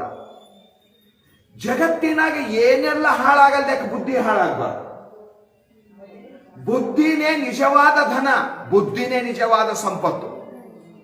ಪರಮಾತ್ಮ ಭಗವದ್ಗೀತೆಯಲ್ಲಿ ಹೇಳಿದ, ಅರ್ಜುನ ಬುದ್ಧಿ ನಾಶಾತ್ ಪ್ರಣಶ್ಯತಿ. ರೊಕ್ಕ ಹಾಳಾದ್ರೆ ಹಾಳಾದಂಗಲ್ಲೋ, ಮನಿ ಬಿದ್ರೆ ಹಾಳಾದಂಗಲ್ಲೋ, ಅಧಿಕಾರ ಹೋದ್ರೆ ಹಾಳಾದಂಗಲ್ಲೋ, ಆಯುಷ್ಯ ಹೋದ್ರೆ ಹಾಳಾದಂಗಲ್ಲೋ. ಯಾವ ಸಮಯದೊಳಗ ಬುದ್ಧಿ ಹೋಗ್ತದ ನೋಡೋ, ಅವಾಗ ನಿಂದ ಎಲ್ಲ ಹಾಳಾಯ್ತು ಅಂತ ತಿಳ್ಕೋ. ಬುದ್ಧಿ ಎಲ್ಲಿ ಅದ ಅಲ್ಲಿ ಎಲ್ಲವೂ ಅದ. ಬುದ್ಧಿ ಹೋಯಿತು ಅಂದ್ರೆ ಎಲ್ಲವೂ ಅದ್ರ ಬೆನ್ನ ಹತ್ತಿ ಹೋಗ್ತದ. ಅದರ ಸಲುವಾಗಿ ನಿಜವಾದ ಧನ ಅಂದ್ರೆ ಬುದ್ಧಿ ಅದ. ಬುದ್ಧಿಯೊಳಗ ತಾಕತ್ತಿತ್ತು ಅಂದ್ರೆ ನಮ್ಮ ಜೀವನ ಬಹಳ ಪವಿತ್ರ ಆಗ್ತದೆ. ಅದರ ಸಲುವಾಗಿ ಯಾವುದೇ ಕೆಲಸ ಮಾಡಲಿ, ಅದು ಆಧ್ಯಾತ್ಮಿಕ ಇರ್ಬೋದು, ಅದು ಪ್ರಾಪಂಚಿಕ ಕೆಲಸ ಇರ್ಬೋದು, ಯಾವ ಕೆಲಸ ಮಾಡುವುದದ ಅಂದ್ರೂ ನಾವು ಮೊದಲು ಉಪಾಸನ ಮಾಡುವಂಥದ್ದು. ಪ್ರಥಮದಲ್ಲಿ ಗಣಪತಿಯ ಪೂಜೆಯನ್ನ ಮಾಡ್ತೇವೆ. ಯಾಕಂದ್ರೆ ವಿಘ್ನ ನಾಶ ಮಾಡುವಂತ ಶಕ್ತಿ ಆ ಗಣಪತಿಯೊಳಗದ. ವಿಘ್ನವನ್ನ ಕಳೆಯುವಂತ ಶಕ್ತಿ ಇರೋದು ಅವನೊಳಗನೆ. ಅವನ ಹೆಸರಿನೊಳಗೆ ಅಷ್ಟು ತಾಕತ್ತದ. ನಾರದಾದಿ ಮಹರ್ಷಿಗಳು ಸ್ತುತಿ ಮಾಡಿದಾರ, ಸುಖ ಮಹರ್ಷಿಗಳು ಸ್ತುತಿ ಮಾಡಿದಾರ, ವೇದವ್ಯಾಸ ಭಗವಂತ ಸ್ತುತಿ ಮಾಡಿದಾನ, ಸಪ್ತ ಋಷಿಗಳು ಸ್ತುತಿ ಮಾಡಿದಾರ. ನಮ್ಮ ಪರಂಪರೆಯಲ್ಲಿ ಅನಾದಿ ಕಾಲದಿಂದ, ವೇದದ ಕಾಲದಿಂದ ಇಂದಿನವರೆಗೆ ಎಲ್ಲಾ ಶಾಸ್ತ್ರ ಗ್ರಂಥಗಳು ಆರಂಭದಲ್ಲಿ ಗಣಪತಿಯನ್ನ ಸ್ತುತಿ ಮಾಡ್ತಾರ. ಯಾಕೆ ಸ್ತುತಿ ಮಾಡ್ತಾರ ಅಂದ್ರೆ ಬುದ್ಧಿ ನಿಲ್ಲಬೇಕು. ಬುದ್ಧಿಯೊಳಗೆ ತಿಳುವಳಿಕೆಯ ಸಾಮರ್ಥ್ಯ ಬರಬೇಕಂದ್ರೆ ದೈವದ ಅನುಗ್ರಹ ಬೇಕು. ದೈವದ ಕೃಪಾ ಇಲ್ಲದೇನೆ ಏನು ಆಗಂಗಿಲ್ಲ. ಇದು ಪಕ್ಕ ತಿಳ್ಕೊರಿ. ನಮ್ಮ ಸಾಮರ್ಥ್ಯ, ನಮ್ಮ ಸಾಹಸ ಅದು ಬಹಳ ಅಲ್ಲ, ನಮ್ಮ ತಾಕತ್ತರ ಏನು. ಅದಕ್ಕೆ ಪುರಂದರದಾಸರ ಹಾಡಿದರು, ಏನು ಮಾಡಿದಡೇನು ಭವ ಹಿಂಗದು ಸ್ವಾಮಿ, ದಾನವಾಂತಕ ನಿಮ್ಮ ದಯವಾಗದನಕ ಅಂತ ಪುರಂದರದಾಸರ ಹಾಡ್ತಾರೆ. ಬಹಳ ಚಂದ. ನನ್ನ ಮಾತಿನ ಅಭಿಪ್ರಾಯ ಇಷ್ಟೇ, ಗಣಪತಿಯ ಆರಾಧನೆ ಮಾಡಿದಾಗ ಚಿತ್ತದ ಸ್ವಾಸ್ಥ್ಯತೆ ಪ್ರಾಪ್ತ ಆಯ್ತದ. ಶರೀರದ ಸ್ವಾಸ್ಥ್ಯ ಬೇರೆ, ನಿರೋಗ ಶರೀರದ ಸ್ವಾಸ್ಥ್ಯತೆ ಅಂತ ಕರೀತಾರೆ. ಮನಸ್ಸಿನ ರೋಗ ಏನು ಅಂದ್ರೆ ಚಂಚಲತ್ವವೇ ಮನಸ್ಸಿನ ರೋಗದ. ಎಲ್ಲಾ ಬಿಟ್ಟು ಕೇಳಬೇಕಂತ ಬಂದಿರ್ತೇವಿ, ಕೇಳಕ್ಕೆ ಎದ್ರ ಕುಂತಿರ್ತೇವಿ. ಮನಸ್ಸಿಗೆ ಮನಿ ನೆನಪಾಗ್ಲತ್ತಂದ್ರ, ಸಂಸಾರದ ನೆನಪಾಗ್ಲತ್ತಂದ್ರ, ರೊಕ್ಕ ರೂಪಾಯಿ ನೆನಪು ಹೊಂಟತು ಮ್ಯಾಲಿಂದ ಮ್ಯಾಲ ಮನಸ್ಸಿಗಂದ್ರ, ಯೋಗದೊಳಗ 5 ವಿಘ್ನಗಳು ಹೇಳ್ಯಾರ. ಕಸಾಯ, ರಸ, ಸ್ವಾದ ಇವೆಲ್ಲ ಅದಾವ, ಯೋಗದ ವಿಘ್ನಗಳದಾವ. ನಿಜಗುಣ ಶಿವಗಳು ಬರೀತಾರೆ ಯೋಗ ಪ್ರತಿಪಾದನಾ ಸ್ಥಳದೊಳಗೆ. ಶಾಸ್ತ್ರ ಕೇಳಲಿಕ್ಕೆ ಹೋದ ಸಮಯದೊಳಗೆ ಸಂಸಾರ ನೆನಪು ಹೊಂಟತು ಅಂದ್ರ ಏನು ಕೆಲಸ ಆಗಂಗಿಲ್ಲ. ಯಾವನೋ ಒಬ್ಬ ಸಂಸಾರದೊಳಗೆ ಬಹಳ ತ್ರಾಸಾಗಿ ಹೆಂಡ್ರ ಮಕ್ಕಳ ಕೈಯಿಂದ ಚೀತು ಫಜಿತಿಯಾಗಿ ಸಾಧು ಆಗ್ಬೇಕಂತ ಹೋದನಂತ ಮನಿ ಬಿಟ್ಟು. ಅಡವ್ಯಾಗ ಒಂದು ಗುಡಿಸಲ್ದೊಳಗೊಬ್ಬರು ಸಾಧುಗಳು, ಬಹಳ ದೊಡ್ಡ ಮಹಾತ್ಮರು, ವಿದ್ಯಾರಣ್ಯರು ಬರೀತಾರೆ ಈ ಮಾತು ಪಂಚದಶಿ ಒಳಗೆ. ಬಹಳ ದೊಡ್ಡ ಮಹಾಪುರುಷ ಅವನ ಹತ್ರ ಹೋಗ್ತಾ ಇದ್ದಾನ. ಹೋದ ಅವನ ಎದುರು ಕೈ ಜೋಡಿಸ್ಕೊಂಡ ನಿಂತ, ಕಣ್ಣಾಗ ನೀರು ಬರಾಕ ಚಾಲು ಮಾಡುದು. ಗುರುಗಳಿಗೆ ದಯಾ ಬಂತವ, ನಮಸ್ಕಾರ ಮಾಡಿ ಹತ್ಕೊಂತ ನಿಂತಿದ್ದು ನೋಡಿ, ತಮ್ಮ ಯಾಕಪ್ಪ ರೋಗ ಬಂದದೇನು, ಆರಾಮ ತಪ್ಪೇದೇನು, ಸಂಸಾರದಾಗ ಏನಾರ ತೊಂದರೆ ಅದೇನು? ಮಹಾತ್ಮರಿಗೆ ಪಕ್ಕ ಗೊತ್ತಿರ್ತದ, ಸಂಸಾರಿಗಳಿಗೆ ಕಣ್ಣಾಗ ನೀರು ಬರದ ಸಂಸಾರಕ್ಕೆ ತೊಂದರೆ ಆದಾಗೆ. ಸಂಸಾರಿಗಳು ಯಾರು ದೇವ್ರ ಎಂದು ಸಿಕ್ಕನು ಅಂತ ದೇವ್ರ ಸರ್ವಾಗ ಅಳೋರು ಯಾರು ಸಿಗಂಗಿಲ್ಲ.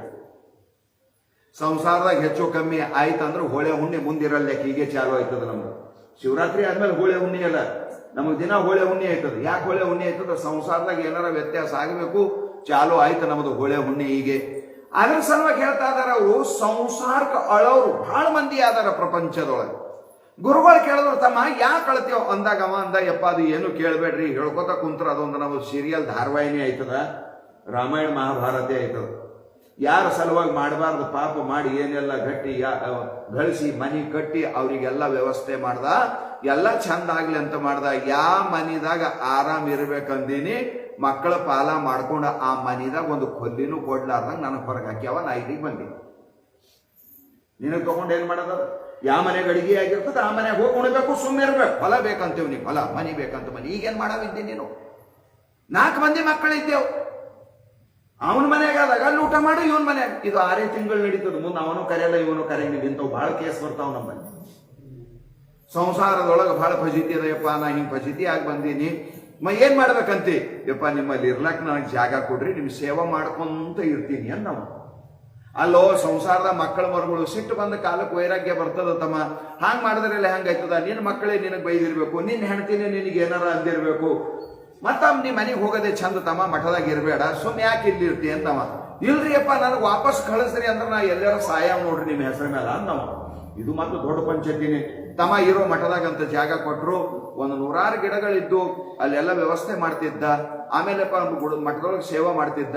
ಸಮೀಪ ಒಂದು ಊರಿತ್ತು, ಕಾಂತಿ ಭಿಕ್ಷಕ್ಕೆ ಹೋಗ್ತಿದ್ದ. ಗುರುಗಳಿಗೂ ಊಟ ಕೊಡ್ತಿದ್ದ, ಅವನು ಊಟ ಮಾಡ್ತಿದ್ದ. ಗುರುಗಳು ಒಂದು 8 ದಿನ ನೋಡಿದ್ರು, ಅವ್ರು ಈಟು ಪ್ರಸನ್ನ ಆದ್ರು. ವೈರಾಗ್ಯ ಇದ್ರಿ ಇವನಂಗಿರ್ಬೇಕು, ವೈರಾಗ್ಯ ಇರ್ಬೇಕು ಇವನಂಗ. 8 ದಿನದಾಗ ಒಮ್ಮೆ ಇವನಿಗೆ ಮನಿ ನೆನಪೇ ಆಗಿಲ್ಲ. ದಿನ ಸೇವಾ ಮಾಡ್ತಾನ ಪಾಪ. ನಾ ಮಲಗಿದ ಮ್ಯಾಲ ಮಲ್ಕೋತಾನ. ನಾ ಹೇಳೋದ್ರೊಳಗೆ ಎದ್ದ ನೀರ್ ಕಾಶ್ ಎಲ್ಲ ವ್ಯವಸ್ಥೆ ಮಾಡಿ, ಪೂಜೆಕ್ಕೆಲ್ಲ ವ್ಯವಸ್ಥೆ ಮಾಡಿ, ಹೂ ಪತ್ರಿ ಎಲ್ಲ ರೆಡಿ ಮಾಡಿ ಇಡ್ತಾನ. ಎಂತ ಶಿಷ್ಯ ಸಿಕ್ಕಪ್ಪ, ದೇವ್ರೇ ನನಗೆ ಒಲತ ಮಹಾದೇವ್ರಿ ಅಂದವ. ಆಮೇಲೆ ಒಂದ ಈಟೆಲ್ಲ ನಂಬಿ ಬಂದ. ನನ್ನ ಮೇಲೆ ಇವ್ನ ನಂಬಿಕೆ ಹಾಳಾಗಬಾರ್ದು, ಇವನಿಗಿನ್ನ ಶಾಸ್ತ್ರ ಹೇಳ್ಬೇಕಂತ ತಿಳ್ಕೊಂಡು ಅವ್ರು ಶಾಸ್ತ್ರ ಹೇಳಕ ಚಾಲು ಮಾಡಿದ್ರು. ಶಾಸ್ತ್ರ ಗುರುಗಳು ಹೇಳಕ ಚಾಲು ಮಾಡ್ತಿರು. ಒಂದ್ 5 ನಿಮಿಷ ಆಗೋಣ ಅವ್ನ ಕಣ್ಣಾಗ ನೀರು ಬರಕ ಚಾಲು ಆಯ್ತಿತ್ತು. ತಾಸುಗಟ್ಲೆ ಹೇಳ್ತಿರು, ಅವ್ನ ಕಣ್ಣಾಗ ನೀರು ಹಾಗೆ ಸೋರ್ತಿತ್ತು. 1 ದಿವಸ ಆಯ್ತು, 2 ದಿವಸ ಆಯ್ತು, 3 ದಿವಸ ಆಯ್ತು, 4 ದಿವಸ ಆಯ್ತು, 5 ದಿವಸ ಆಯ್ತು. ಗುರುಗಳು ಅಂದರು, ಶಾಸ್ತ್ರ ಕೇಳುವಾಗ ಪ್ರತಿಯೊಂದು ಮಾತು ಇವನು ಮನಸ್ಸಿಗೆ ಹತ್ತಿ ಮನಸ್ಸಿನ ಮ್ಯಾಲ ಪರಿಣಾಮ ಆಗಿ ಕಣ್ಣಾಗ ನೀರು ಹೊಂಟಾವ. ಎಷ್ಟು ಜನ್ಮದ ಏನು ಪುಣ್ಯ ಮಾಡಿರ್ಬೇಕಿವ ಅಂತ ತಿಳ್ಕೊಂಡು 7ನೇ ದಿವಸಕ್ಕೆ ಗುರುಗಳು ಕೇಳಿದ್ರಂತ ಅವ್ರಿಗೆ ತಡೀಲಿಲ್ಲ. ತಮ್ಮ ನನ್ನ ಮಾತು ಎಷ್ಟರ ನಿನ್ನ ಮನಸ್ಸಿನ ಮೇಲೆ ಪರಿಣಾಮ ಆಗ್ಲತ್ತವೋ, ಕಣ್ಣೊಳಗಿನ ನೀರೇ ನಿಂದ್ರಲ್ಲ ಹೊಂಟಾವಲ್ಲ ಅಂದಾಗ ಅವತ್ತು ಹೇಳಿದ್ರಂತವ ಸತ್ಯ. ಯಪ್ಪ ನಿಮ್ಮ ಮಾತಿನ ಸಲುವಾಗಿ ಅಲ್ರಿ, ನಿಮ್ ಎದರ ಕುಂತು ನೀವು ಸ್ತೋತ್ರ ಮಾಡಿ ಕಣ್ಣು ತೆರೆಯದ್ರಾಗ ನನ್ನ ಮನೆ ನೆನಪಾಯ್ತದ. ನಾ ಬರುವ ಸಮಯದೊಳಗೆ ನಮ್ಮ ಎಮ್ಮಿ ಒಂದು ಇದಿತ್ತು, ಎಮ್ಮಣಕಾನೇ ಇತ್ತು, ಹೆಣಗರುನೇ ಇತ್ತು. ಬಾಲಚಂದ್ರಿ, ಕಾಲಚಂದ್ರಿ, ಹಣಿಚಂದ್ರಿ, ಪಂಚಕಲ್ಯಾಣಿ ಅದು ಒದರ್ತಿತ್ ಹಂಗೆ. ಅದಕ್ಕೆ ನಾನು ತೊಡಿ ಮೇಲೆ ಇಟ್ಕೊಂಡೇ ಕೊಡ್ತಿದ. ನೀವು ಪ್ರವಚನ ಚಾಲು ಮಾಡೋಣ, ನಿಮ್ ಮಾತು ನಮ್ಮ ಎನೆಕರು ಒದರಿ ನಂಗೆ ಆಗ್ಲತ್ತದ ಅಂದ ನಮಗೆ. ಇದು ಪಂಚದಶಿಯೊಳಗೆ ವಿದ್ಯಾರಣ್ಯರು ಬರೀತಾರೆ ಈ ಮಾತು. ಮಹಾನ್ ಮೇಧಾವಿಗಳು, ಶಂಕರಾಚಾರ್ಯರ ಅನಂತರದೊಳಗೆ ಮಹಾನ್ ವೇದಾಂತಿಗಳು ವಿದ್ಯಾರಣ್ಯ ಮಹಾಸ್ವಾಮಿಗಳು. ಹಂಪಿಯೊಳಗವ್ರ ಆಶ್ರಮದ ಹುಕ್ಕಬುಕ್ಕರಿಂದ ರಾಮರಾಜ್ಯ ಸ್ಥಾಪನೆ ಮಾಡ್ಲಕ್ಕೆ ಹಚ್ಚಿದವರು ವಿದ್ಯಾರಣ್ಯ ಮಹಾಸ್ವಾಮಿಗಳು. ವಿಚಾರ ಮಾಡಿ ಆಗಮ ಅಂದನಂತ ಗುರುಗಳು ಬಹಳ ಜಬರ್ದಸ್ತಿದ್ರು, ಸಂಕಲ್ಪ ಸಿದ್ಧ ಮಹಾಪುರುಷರಿದ್ದರು. ಇವನಿಗೆ ಹಿಂಗೆ ಬಿಡಬಾರ್ದಂದು ಎಮ್ಮಿ ಕರುವಿನೊಳಗೆ ಪಂಚಕೋಶ ವಿವೇಕ ಮಾಡಿ 7 ದಿವಸನೊಳಗೆ ಅವನಿಗೆ ಮಹಾನ್ ಮುಕ್ತಿಯನ್ನ ಕೊಟ್ಟಿದಾರ ಅಂತ ತಿಳ್ಕೊಂಡು ಆ ಘಟನಾ ಅಲ್ಲಿ ಬರ್ತದ. ಅದರ ಸಲುವಾಗಿ ಮಹಾತ್ಮರ ಕಳಕಳಿ ಗಣಪತಿಯ ಸ್ತುತಿಯನ್ನು ಯಾಕೆ ಮಾಡ್ತಾರ ಅಂದ್ರೆ, ಕೇಳುವ ಸಮಯದೊಳಗ ನಮ್ಮ ಮನಸ್ಸು ಅಲ್ಲೇ ಇರಬೇಕು. ಹೇಳೋರ ಮನಸ್ಸು ವಿಷಯ, ಆ ಹೇಳುವಂತ ವಿಷಯದ ಆಳಕ್ಕ ಮುಳುಗುತ್ತಿರ್ಬೇಕು. ಅಲ್ಲಿಂದ ಹೆಂಗ ಸಮುದ್ರದ ಆಳಕ್ಕ ಮುಳುಗಿ ಮುತ್ತು ರತ್ನಗಳ ಹೊರಗೆ ತಗೊಂಡು ಬರ್ತಾರಲ್ಲ, ಹಂಗ ಹೇಳೋರ ಮನಸ್ಸು ಪರಮಾತ್ಮನೊಳಗೆ ಮುಳುಗಿ ಅವನ ಪರಮಾತ್ಮನ ಹೃದಯದ ಐಶ್ವರ್ಯ ತಗೊಂಡು ಹೊರಗೆ ಬರಬೇಕು. ಕೇಳುವಂತವರ ಕಿವಿ, ಆ ಕಿವಿಯೊಳಗೆ ಮನಸ್ಸಿದ್ದು ಪ್ರತಿಯೊಂದು ಶಬ್ದ ಕೇಳಬೇಕು. ಕೇಳೋರು ಮಧ್ಯದೊಳಗೆ ಪರಮಾತ್ಮನ ಭಕ್ತಿಯ ವಿಷಯ ಏನ್ ನಡೆದದಲ್ಲ ಅದು ವ್ಯರ್ಥ ಆಗಬಾರದು. ಹಾಗಾಗ್ಬೇಕಂದ್ರೆ ಅದಕ್ಕೆ ಗಣಪತಿಯ ಆಶೀರ್ವಾದ ಬೇಕು. ಅದರ ಸಲುವಾಗಿ ಆರಂಭದೊಳಗೆ ಶ್ರೀ ಗಣೇಶಾಯ ನಮಃ ಅಂತ ತಿಳ್ಕೊಂಡು, ಹೇ ದೇವ, ನನ್ನ ಮನಸ್ಸು ಚಂಚಲ ಆಗ್ಲಾರ್ದಂಗ, ನನ್ನ ಮನಸ್ಸು ಮತ್ತೊಂದು ನೆನಸಲಾರ್ದಂಗ, ನನ್ನ ಮನಸ್ಸು ಮತ್ತೊಂದು ಕಡೆ ಹರಿದಾಡ್ಲಾರ್ದಂಗ, ನನಗ ಸದ್ಗುರು ಸಿದ್ಧಾರೂಢಪ್ಪನ ಚರಿತ್ರೆ ಕೇಳುವಾಗ ಏಕಾಗ್ರತೆಯನ್ನ ಕೊಡು ಅನ್ನುವ ದೃಷ್ಟಿಯಿಂದ ಬುದ್ಧಿಯ ದೋಷ ನಿವಾರಣ ಮಾಡುವ ಸಾಮರ್ಥ್ಯವುಳ್ಳ ಗಣಪತಿಯನ್ನ ಕುರಿತು ಶ್ರೀ ಗಣೇಶಾಯ ನಮಃ ಅಂತ ಸ್ತುತಿ ಮಾಡಿದ್ದಾರೆ. ಆಮೇಲೆ ಎರಡನೇದು ಓಂ ಶ್ರೀ ಗುರುಭ್ಯೋ ನಮಃ. ಆಮೇಲೆ ಗುರುಗಳಿಗೆ ನಮಸ್ಕಾರ ಮಾಡ್ತಾರೆ. ಯಾಕೆ ಗುರುಗಳಿಗೆ ನಮಸ್ಕಾರ ಮಾಡಬೇಕು ಅಂದ್ರ, ನಮ್ಮಲ್ಲಿ ದೇವರು ಕಂಡಾಬಿಟ್ಟಿ ಅದ. ಯಾವ ದೇವ್ರಿಗೆ ಮಾಡಿ ಆ ದೇವ್ರಿಗೆ ಬಿಡ್ಬೇಕ್ರಿ? ಒಂದೇ ದೇವರಿಗೆ 1000 ಹೆಸರು ಅದಾವ. ವಿಷ್ಣು ಸಹಸ್ರನಾಮ, ಶಿವ ಸಹಸ್ರನಾಮ, ದೇವಿ ಸಹಸ್ರನಾಮ, ಲಕ್ಷ್ಮೀ ಸಹಸ್ರನಾಮ, ಗಣಪತಿ ಸಹಸ್ರನಾಮ. ಒಂದೊಂದು ದೇವರಿಗೆ 1000 ಹೆಸರು ಅದಾವ. ಯಾವ ಹೆಸರಿಗೆ ತಗೊಂಡು ಯಾರಿಗೆ ನಮಸ್ಕಾರ ಮಾಡಬೇಕು, ಎತ್ತು ಬಿಡ್ಬೇಕು? ಒಬ್ಬನಿಗೆ ನಮಸ್ಕಾರ ಮಾಡಿದ್ರೆ ಇನ್ನೊಬ್ಬ ಶಟ್ಕೊಂಡ ಅಂದ್ರೆ ಅದು ದೊಡ್ಡ ಪಂಚಾಯತಿನಿ. ಸರ್ವದೇವಮಯೋ ಗುರು, ಇದು ವೇದದ ಶಾಸ್ತ್ರದ. ಗುರುವಿನೊಳಗ ಎಲ್ಲಾ ದೇವತೆಗಳಾದ. ಇದಕ್ಕೆ ಶರಣರ ವಚನ ಪ್ರಮಾಣ. ಮರಕ್ಕೆ ಬಾಯಿ ಬೇರೆಂದು ತಳಕ್ಕೆ ನೀರೆರೆದರೆ ಮೇಲೆ ಪಲ್ಲವಿಸಿತ್ತು ನೋಡ. ಎಂತ ಮಾತ್ರಿ? ಒಂದು ಮರ ಬೆಳೆದವ, ಗಿಡ ಮರ ದೊಡ್ಡದು ಬೆಳೆದವ, ಅದರ ಬುಡಕ್ಕೆ ನೀರು ಹಾಕ್ರಿ, ಪ್ರತಿಯೊಂದು ಎಲೆಗೆ, ಹೂವಿಗೆ, ಮಿಡಿಗೆ ಎಲ್ಲ ಹೋಗ್ಬಿಡ್ತದದು. ನೀರು ಅದಕ್ಕೆ ಹಾಕಿರಿ, ಬೇರಿಗೆ ಮುಟ್ಟ್ಯಾದಲ್ಲಿ ಗಿಡದಾಗ ಪ್ರತಿಯೊಂದು ಎಲೆ ಹಸಿರಾದು, ಪ್ರತಿಯೊಂದು ಹೂ ಪ್ರಫುಲ್ಲಿತ ಆಯ್ತು, ಪ್ರತಿಯೊಂದು ಮಿಡಿ ಅದು ಕಾಯಿ ಹಾಕಕ್ಕೆ ಚಾಲು ಮಾಡ್ತು. ನೀರೆಲ್ಲಿ ಹಾಕಿರಿ? ಬೇರಿಗೆ ಹಾಕಿರಿ. ಮುಟ್ಟ್ಯಾದಲ್ಲಿ ಮ್ಯಾಲ.